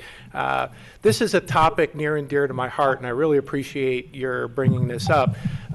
Prior to coming here, I was most recently with the City of Gulf, but prior to that, I was with the Housing Agency in Sacramento. So I have a strong housing background. I worked in the Section 8 department for some time, and then also did some redevelopment planning. And I will tell you that with the loss of redevelopment, cities lost a powerful tool to help bring affordable housing to cities. So I agree with you 100% that there's been a gap between when redevelopment ended and when cities were able to start building affordable housing. Again, 2 days in, but JD and I have already been talking about this issue in Manteca, and I will tell you, I feel strongly about it. But I would hesitate to just grab numbers out of the air and try to assess them to current developments.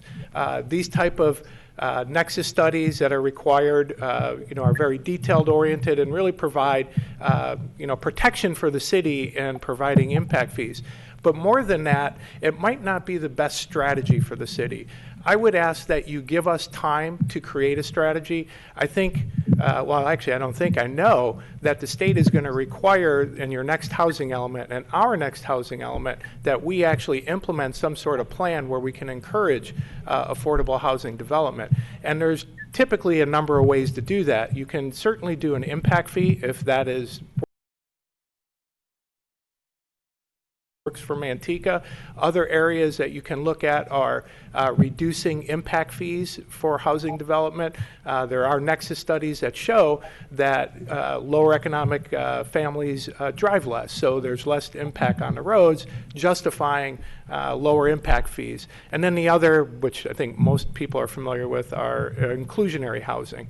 But I would ask that you give us time to come up with a program that actually works for Manteca. I can't say I know what that is yet, being only 2 days in, but I would be reluctant to just, hit current developments that have approvals, even though they're going through extensions. I think that's kind of tough for developers that had not put this into the proformas early and could really jeopardize good existing projects. So I would ask that you give us time to create a program that can work for the city without, jeopardizing current projects. And I can assure you that this isn't a topic near and dear to my heart, and I look forward to actually working on it.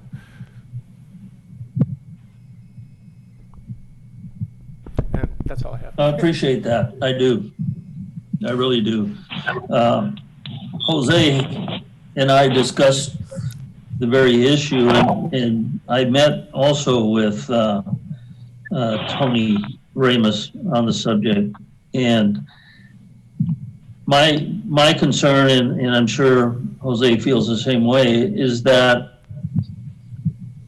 we have an opportunity here with these 3 developments to at least start some type of program to generate some revenue that can be reinvested into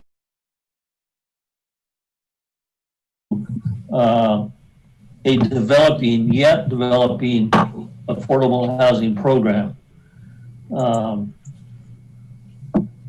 And I know that the city has imposed a condition like this in the past with regard to other city fees and other improvement requirements. So it's not as though we're inventing the wheel here. But I have a fee amount in mind, but I really don't want to raise it at this point. So what do you suggest? 2 days in, I know.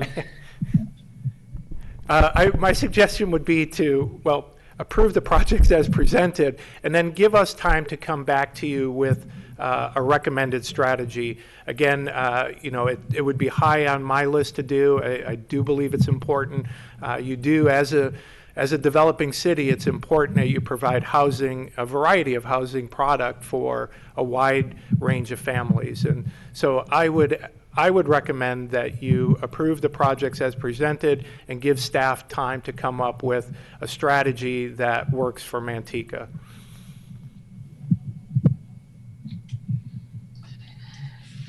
Jose, you're muted. But you read my lips, so thank you. What I was going to ask for staff is, and I'm comfortable with that, making sure, like I said, I don't want to do any burdensome for any projects, understanding how affordable housing is. However, I also still want to see how, from the applicant's perspective, if they have any thoughts on that topic of impact fee. Yeah. Specifically for affordable housing. I agree. Can I say something? Absolutely. All right, so I thought I'd jump in. I understand. I agree what you guys are going to, and affordable housing, attainable housing is a major issue in Manteca, throughout California, actually. But one of the things we need to look at is, like Vice Mayor Nuno had mentioned, that there's a variety, this project has a variety of different types of housing. And I don't know if the applicant can answer, but some of the smaller lots that you guys are presenting, I think there was 291 of them. What is the potential price point that you're looking at for those homes?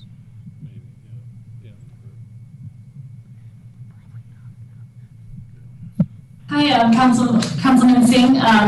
We're predicting the mid 300s. That's what we're hoping to achieve.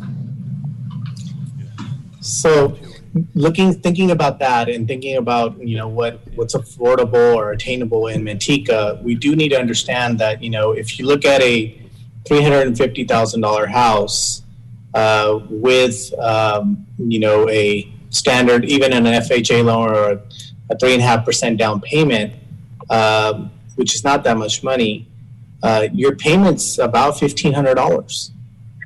And that's pretty attainable if you think about it, because you can't even rent a house in Manteca for $1,500 right now, a 3-bedroom, 2-bath house. But you can purchase one. So I think I agree in that aspect that, what Vice Mayor Nuno said is that if they're helping build that product for us that is attainable for a different pool of buyers, and we shouldn't be punishing them for that aspect, and we should be working to see how and you're looking at some of their other lots. I do agree, if you do want to create a fee, we first need to have a nexus study and understand what that fee is going to be, and maybe the developer is willing to agree to whatever that fee or nexus study comes out with. They would think about doing that with maybe some of the rest of their project, just not the lower end that they're already building with the smaller lots. That might be a way to go through with this, and kind of still, like you guys want, where you don't want to let these developments slide, and then once we do have some kind of fee or some structure of creating attainable housing, then not be able to ability to go back on these units. So I think nobody wants to really say a number tonight. I understand that. I guess the second part of this for me would be is to you two as part of that committee, is that whatever fee we're looking at and these funds are coming in, what is your guys' vision on using that fee? I mean, just like I told you right now, not everybody wants to buy a home in Manteca. I think a bigger issue in Manteca today as a real estate agent, I can tell you, is rent. People can't even afford to rent a home.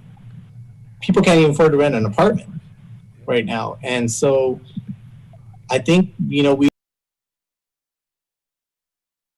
start always looking at purchasing, but there's also another side of this, that there's some people that are maybe even younger, they're not even looking to purchase yet. They're looking at how to even get something that's rentable in Manteca. So I would like to hear, your guys' vision a little bit on whatever money we end up creating or attaining from development. How do you plan on using it? And, and that's going to kind of signify where we're headed also. Well, I for one,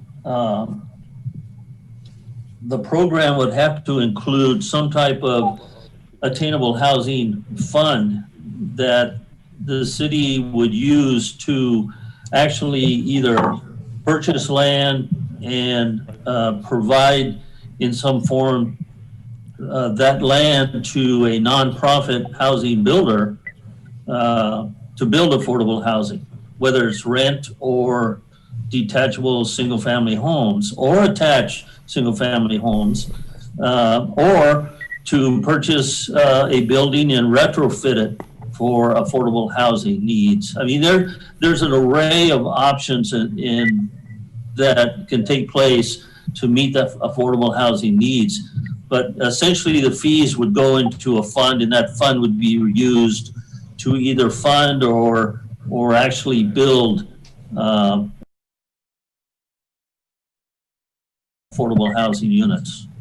There is another option, and that would be that the developer, the market rate developer, would either include within their development affordable housing units based on the regional housing needs for Manteca, or purchase a piece of land somewhere or trade a piece of land.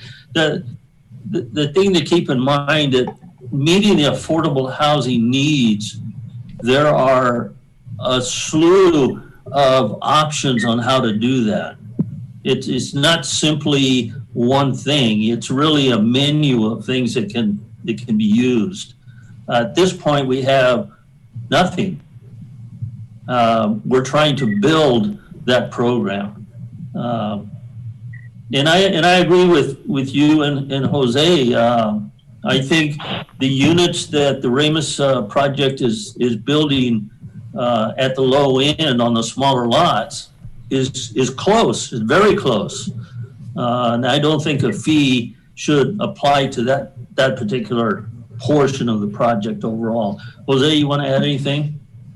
Yes, so a couple of things. And one of them is being an affordable housing professional that I am, and I work in this field. Definitely that's my perspective as well that I share, and most of you know that piece already. Some of the things I had in mind, looking at it, if it's from a purchase perspective, there are down payment assistance programs. I did get some research. that I read about a topic about what some local developers are using for lenders and some of the challenges that they've had. Not everybody can work with these programs from fees and also from being in second and third positions. Not all programs jive together. And that's part of the conversation, is that not everybody is going to be ready. I talk to people that are preparing for homeownership, and they're probably 6 months, even a year to 2 out. Part of it is that right now they're worried more about shelter, which means as simple as an apartment unit. But down payment assistance programs right now in San Joaquin County, as you all probably know, administers our down payment assistance program because, one, we don't have an in-house full-time person doing affordable housing program. We have staff who are taking over some of those duties, but we outsource it to the county. So that's one idea. But the second one, which most for-profit and nonprofit developers do, and once again, the most recent project that came to this council was the Cottage Village, is that we use those dollars as supplement, a subsidy for that property to have less debt too. That's how you get the rents lower, is money's come in for real money, equity, in order to get it down for the rents. Because most of these properties will never cash flow. They barely make it just to pay the bills, and that's it. Yeah. But that's the whole point of it. It's money that's well invested by a city or local jurisdiction to get it there. So that's an idea for using the funds. One of them as well. A second one. So the money, definitely for me, it matters what the money would be used for. It's not just collecting a bunch of cash and do nothing with it. One of the things the mayor just suggested about, and I've seen it firsthand in other local communities, is doing in corner lots. And I know the mayor has a name for this, but what I saw was a home similar to a duplex, but it was not a duplex, where it'll fit very well with the community. And that can be another way of housing as well, but it's for sale product. So it's getting funds from local development and then reinvesting in it, not just saying that we do affordable housing and it's colors on maps and it doesn't really get done. And I know this is a lengthy conversation, but at the same time, it's one that needs to be taken. John? Hi, Mike. We're probably a little afield from the issue that's before us, and it's not agendized for a workshop on affordable housing. We have to stay within the Brown Act requirements of dealing with the project before us, so we need to focus on this rather than expand. Thank you. Well, thank you for your gentle reminder. I would say, I was just answering that piece. So I guess I go back to the question I had to the applicant. What's your thoughts on that piece? Mayor, may I speak? Yeah, Debbie, please. The applicant has asked us to vote on their application, and we have listened to everyone talk about affordable housing and gotten so far off of what we're here to talk about that I have to say that we need to vote on this, and the discussion has gotten so far out, and I know that Jose's in favor of it. I know that Gary is in favor of it because I heard them both say that, and I can tell you I'm in favor of it as well. In favor of what? Voting on what's in front of us right now is the applicant. Okay. I want to accept what the, Go ahead. I think that we need to approve this application that's before us. Okay, just let me say that this project is before us as a development agreement amendment. And exactly. Through that process, And through that process, the city has the ability to add additional conditions. And that's why I raised the issue. It's not that it's only approving the development agreement. The city has the ability to add additional conditions on the project.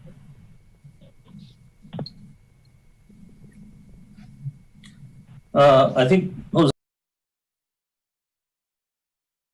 you wanted to hear from the developer as I do? Yeah, if I could just get the thoughts on the impact fee for affordable housing, just to close off my piece, just to get the applicant's thoughts on it. Yes, we'd like to respond. Thank you for all your, we've enjoyed hearing the back and forth and all the different sides and the good ideas you guys have been working on. And we agree, and that's one of the reasons why we committed to having 23% of our project be at that attainable level and help those people who are looking to buy their first new home. Yeah, so regarding the fee, this project's already paying an operational financing fee to make sure that it pays its fair share of the burdens it causes the city. So we kind of agree with Jose. We're definitely not in favor of taking it out on the attainable housing. We feel that would be a detriment. Also, there's other fees to consider. You know, you guys aren't the only one. We're also, as you read that letter earlier on, we're working with the school district. They'll also be putting a fee on the project. The beautiful parks we're developing, there'll be a fee from parks. So there's a lot of different things to consider, and every little thing makes it less and less affordable for someone to get in. Even $100 a month can price someone out of a home. So I just really want you guys to consider that. But we'd also like to offer our resources. If you guys have an affordable housing commission, you're ever looking for someone to do research or get you information or on the ground data, we'd love to participate and do anything we can, because like you all mentioned, we're locals. Our whole goal is to build for locals. So anything else to add? That's good. Thank you. I mean, I just want to hear your thoughts too, because one thing is we want to support our local developers, and thankful that you bring in a product like this in front of us. So one thing that I want to make sure is with the fee is the number. Without having a nexus, we really can't give a number. I don't feel comfortable with that at this time. So, you know, I'm supportive of moving the project forward, but want to make sure that a nexus study is done. And if this property, I guess the bigger question is, would this development be part of that impact fee? And I guess that's something we need to decide on, because I don't know if the applicant can say, I'll pay it without even knowing what the number is, you know, chicken or the egg, right? So I think that's part of what staff is talking about, that study. If anybody else wants to comment on that piece. Okay. Can I speak now? Everybody jump. I guess okay, so red. So staff has already mentioned that they will handle that problem with the housing. Chris has said he wants to tackle that, and I think we let him. We don't come up with any fees. We don't even talk about this anymore. All I hear is let's add fees, and when you add fees, that costs more on a house. So I don't know how we're going to get attainable housing by adding fees. If we really put our money where our mouth is, if somebody wants to do affordable housing, we reduce our fees and help them that way. Otherwise, you know, we're just costing more. We're cutting. Jose mentioned it earlier about, you know, when you get change orders, you get all that stuff, it costs more. And here's what we're trying to do, and this is not the thing. So I would like to make the motion that we approve D2 as is and move this forward. So I'm making a motion. Second. First issue. I appreciate those comments, David, but you know, I've heard those same comments for the last 30 years, and so far we haven't had any affordable housing built. So I appreciate the comment. The other issue I wanted to bring up is the EPS study. You know, and I read this thing, and it recommends a $69 fee to cover the cost of city services. And when I read that, I thought it was a typo. And then as I read it more, I concluded it was a joke. Frankly, that fee doesn't cover the cost of city services. Single-family home development has never covered the cost of city services required. And $69 doesn't even come close to doing that. And I'll give you an example. 1,237 units times $69 is $85,000 a year. That doesn't even cover the cost of one fireman or one policeman. 1,237 units produces about 4,000 population. That's 4 policemen. So I don't know how you come up with these numbers. They don't equate to reality. Hi, Mayor, can I just quickly interrupt, because I apologize, and perhaps in my presentation I was slightly misleading. The $69, so EPS was the city's peer review. They actually came up with 37. Our study came out with 69. And really what that shows is the offset between the burden the project creates versus the benefits and the funds they bring to the city. So that's actually the difference between the money that the project generates for the city versus its burden. So the $69 helps shore up what the project is costing the city. So if you actually go to page 4 of the EPS memorandum, it was in your packet, you'll see there it actually outlines the revenue estimates and the expenditure estimates, and then shows that the shortfall is the $69. So you are correct. $69 times 1,266 units doesn't cover it at all. The number that covers it shows it here, how much it's estimated to generate for the city. So I don't know if you had time to look at that. I'm glad you brought that up, because that list doesn't include all the cost of providing services. What about the fire station and the fire engine that's going to be required? Of the fire protection, animal services, police protection, library, it actually breaks down every single number there for you, so you can kind of see that what was counted for in this study, because it's quite a bit. So I know it's a long report, so I'm not sure if you had a chance to see that part. I read the report. It's ultra conservative. It does not really represent the level and cost of services that are needed.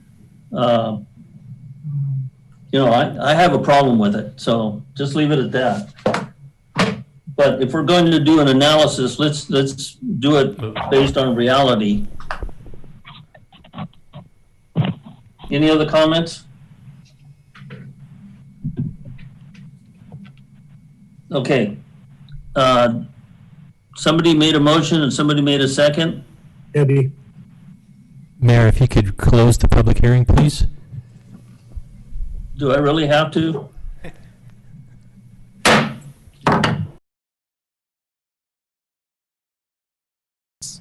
So do we want to include that into the motion, that they would look at what the nexus is and work with us accordingly? Well, I don't think David is going to do that. No, the motion will because staff recommended not putting it on this project or the other projects that are already in progress, that we do the study and go forward with it. So my motion stays the same, recommend D2 as is. Second. Okay. Roll call. Councilmember Breitenbucher. Yes. Moorhead. Yes. Singh. No. Vice Mayor Nuno. No. Mayor Cantu. No. Okay, I propose a motion that the developer be required to pay a affordable housing impact fee to be determined from the Nexus study. Mayor, I want to add to that. For the Nexus study from staff, how long will it take to provide that? That could take upward of a year, possibly, depending upon availability of consultants and other timing. I do have a suggestion. JD, in his infinite wisdom, which has been awesome, recommends an alternative, and just to see if this is worthy of your appetite, that prior to building permit issuance, the Can barely hear you, Chris. Sorry. Yeah, we can just barely hear you. Sorry about that. I'll get closer. So a possible condition could read, prior to building permit issuance, the developer agrees to participate in affordable housing strategy to the satisfaction of the development services director. Because one of my concerns would be is rushing into a preset strategy for affordable housing without really fleshing out alternatives. Because Mayor Cantu, you rightly said, there is, a laundry list of options to help fund and encourage affordable housing. And so this condition would give us that opportunity to explore the other options without locking into the affordable fee. And maybe the affordable fee becomes what Manteca recommends or what we recommend, but I would ask that you give us the opportunity to explore alternatives. Chris, I think that's a great idea. I amend my motion to base it on issuance at the time of issuance of a building permit. Mayor, I want to add to that. Please.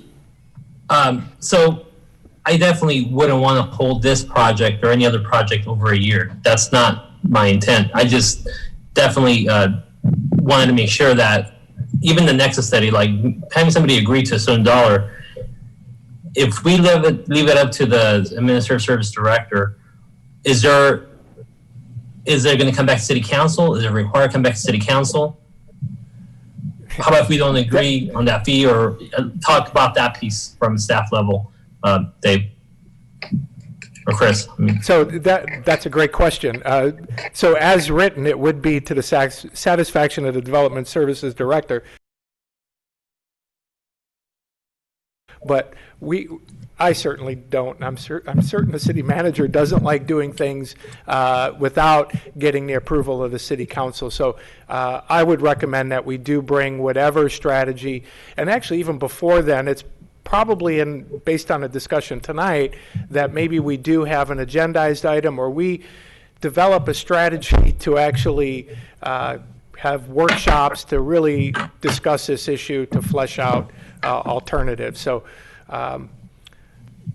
we just need a little bit of time. Yeah, I like that. Mayor and council, we really strongly implore you not to apply this fee to the small lot. It really seems to further impact this effort to make attainable housing. That I was going to bring that up because I was going to say is that I believe the developer wants to start with those lots first, right, in the full development. So I would say that they can continue and do that now instead of waiting for our Nexus study, because let's exclude that out of the study. Or I'm sorry, out of agree to participate. You're right, and I apologize for leaving that portion out. You're absolutely right. And we would agree to participate in the study for the 60-foot wide lots and larger, because those homes can bear that burden and don't negatively impact those potential homeowners. Okay. And that's something I'm supportive of, because definitely on the smaller lots, and hopefully you guys can hear me. That was one thing I said in the beginning. I'm not in favor of any small lots having an impact fee. And contrary to Councilmember Brian Booker talking about how we're going to pay for it, these are different ways of paying for it. So it's for properties that can hold on to that burden. So I do want to talk about that piece. Yeah, and we strongly feel that the 60-foot wide lots, those homeowners could absorb a fee if you chose to make it. We recommend the 60-foot and above. Okay. So you omit well, phase one. Since we've already closed the public hearing, let me amend again, amend my motion, if I can remember what it was.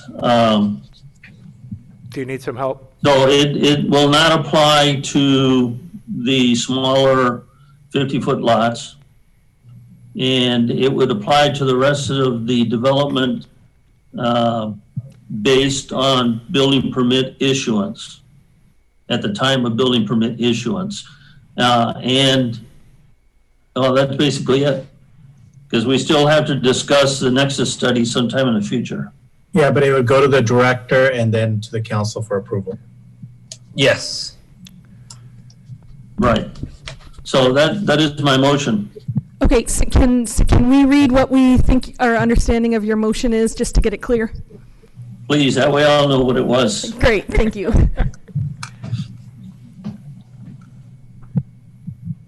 Does Chris want to So try to do you want me to read paraphrase it again? all that? Yes.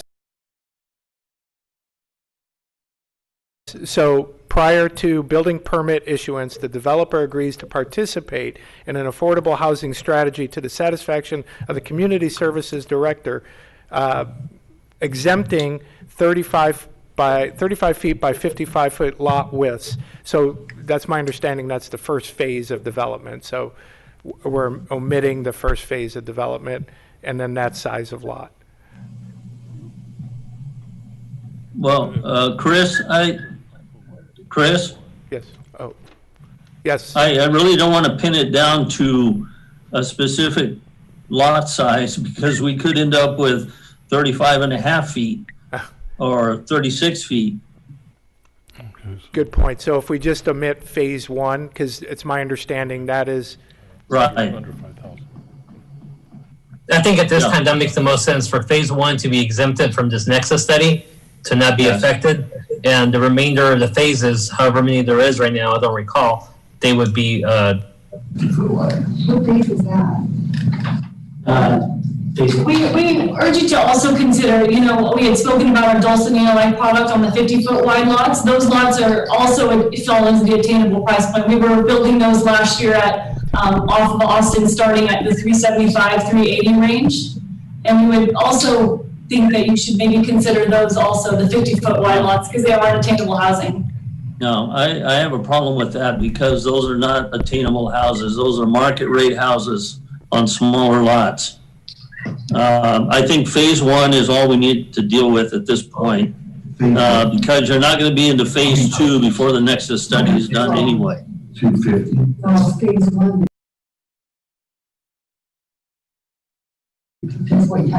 I know, Ben, earlier you had mentioned that, Mantecans weren't buying these homes, and actually at Dulcinea, I was able to sell homes to people I had grown up playing Manteca Rangers soccer with.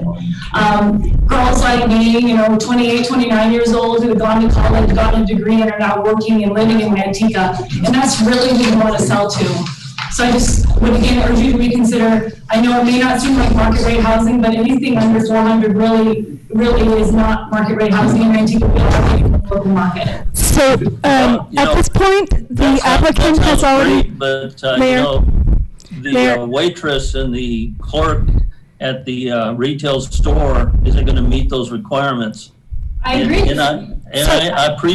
I appreciate what you're saying, but attainable housing is at a lower level, and we have a whole county regional study that gives us the dollar amounts and the ranges that they fit into, and those are what we need to go by, not a study that you're talking about. I understand what you're saying, but we've got numbers and ranges we have to deal with. So, Mayor, at this point, the applicant has already had their 5 minutes, so I suggest that council move forward with the completing public your hearing motion. is closed, so who is going to read back the motion? It was Chris, and he'll go ahead and do it once more. Yes, and I'll do it close. Get right up there, yeah. So prior to building permit issuance, the developer agrees to participate in an affordable housing strategy to the satisfaction of the... Chris? Yes, sir. I don't want to use strategy. What would you prefer? A housing impact fee. Okay. Well, it may not be just a fee. How about the word program? Yeah. No, at this point, I think we're only dealing with a fee. We still need to develop the program. That could, I think that would be part of the program. I think the word program allows us to have more options. Yes, I think I like program. Okay, read it back with program.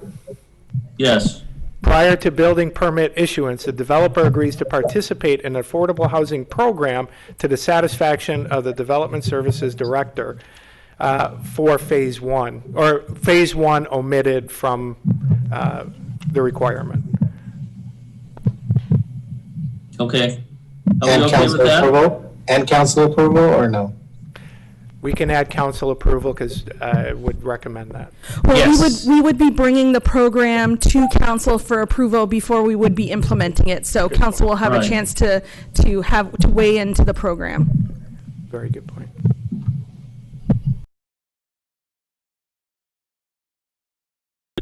Gary, I you look believe like it. you're confused. Like you No, didn't no, hear. no. I think we got it. Yeah. Okay. I'll second that.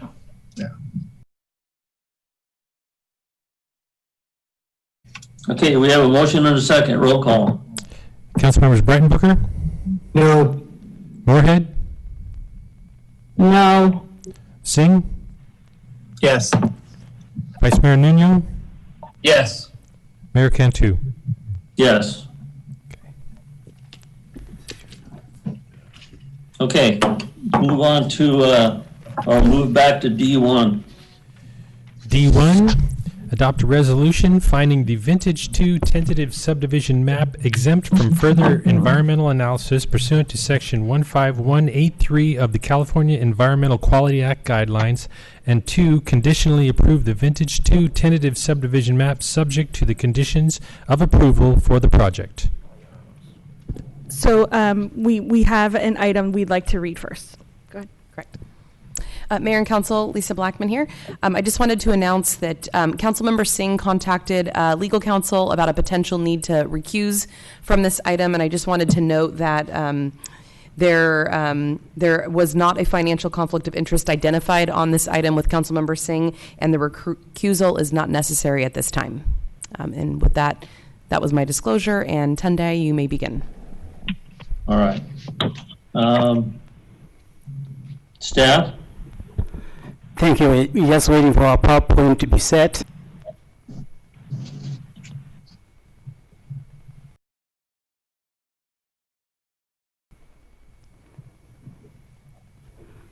Good evening, Council. Before you this evening, JD? Yes, sir. You're very garbled. I don't know if it's your mic or a poor connection, but I can barely That's make every other word. That's 10 I think it was Mr. Manteca that Oh, he was okay, I'm trying to give sorry. the presentation. I've removed myself from the first cover. That's terrible. Step away from the mic. How do I sound now? Better.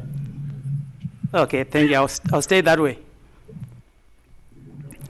Before you use the vintage tentative subdivision map, environmental determination based on section 15183 of the CEQA guidelines. The proposed vintage 2 tentative subdivision map and its conditions of approval, that's what the entitlement is asking you to do this evening.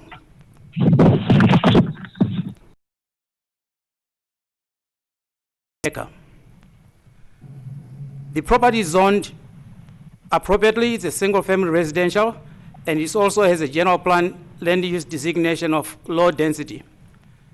The proposed future home will be peer-reviewed at the building permit stage.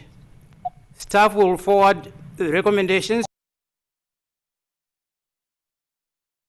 to Planning Commission for. Good evening, Council, Mayor. Troy Wright with Windward Pacific Builders. We are currently developing Vintage 1, which is part of DeYoung Estates, just to the east of this project. So we have acquired this property, or we're in contract with it, to develop another. It's actually 68 lots on this project.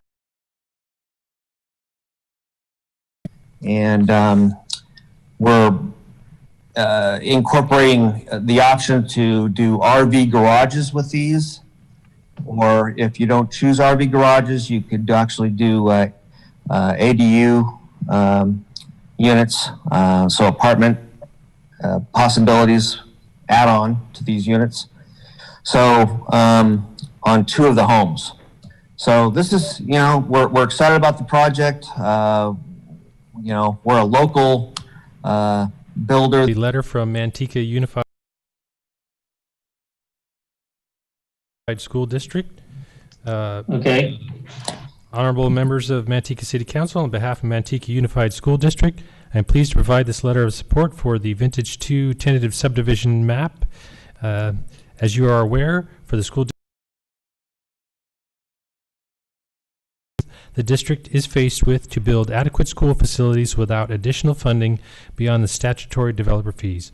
The Vintage 2 project developers have elected to sign a letter of intent setting forth the terms for the Vintage 2 mitigation agreement to annex into a community facilities district for the benefit of providing funding for the construction of school facilities. Without contributions from developers like those for Vintage 2 LP in the project as. And that's all of the comments, Mayor, if you'd like to close the public hearing. Thank you.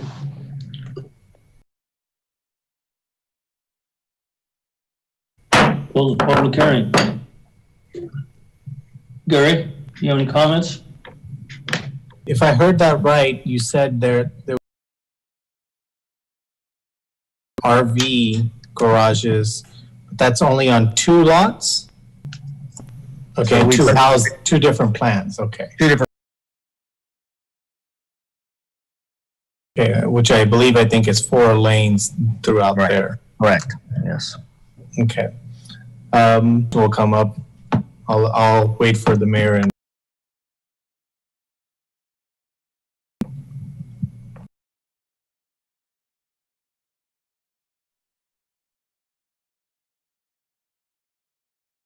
Yeah, so it'll handle a large Class A motorhome.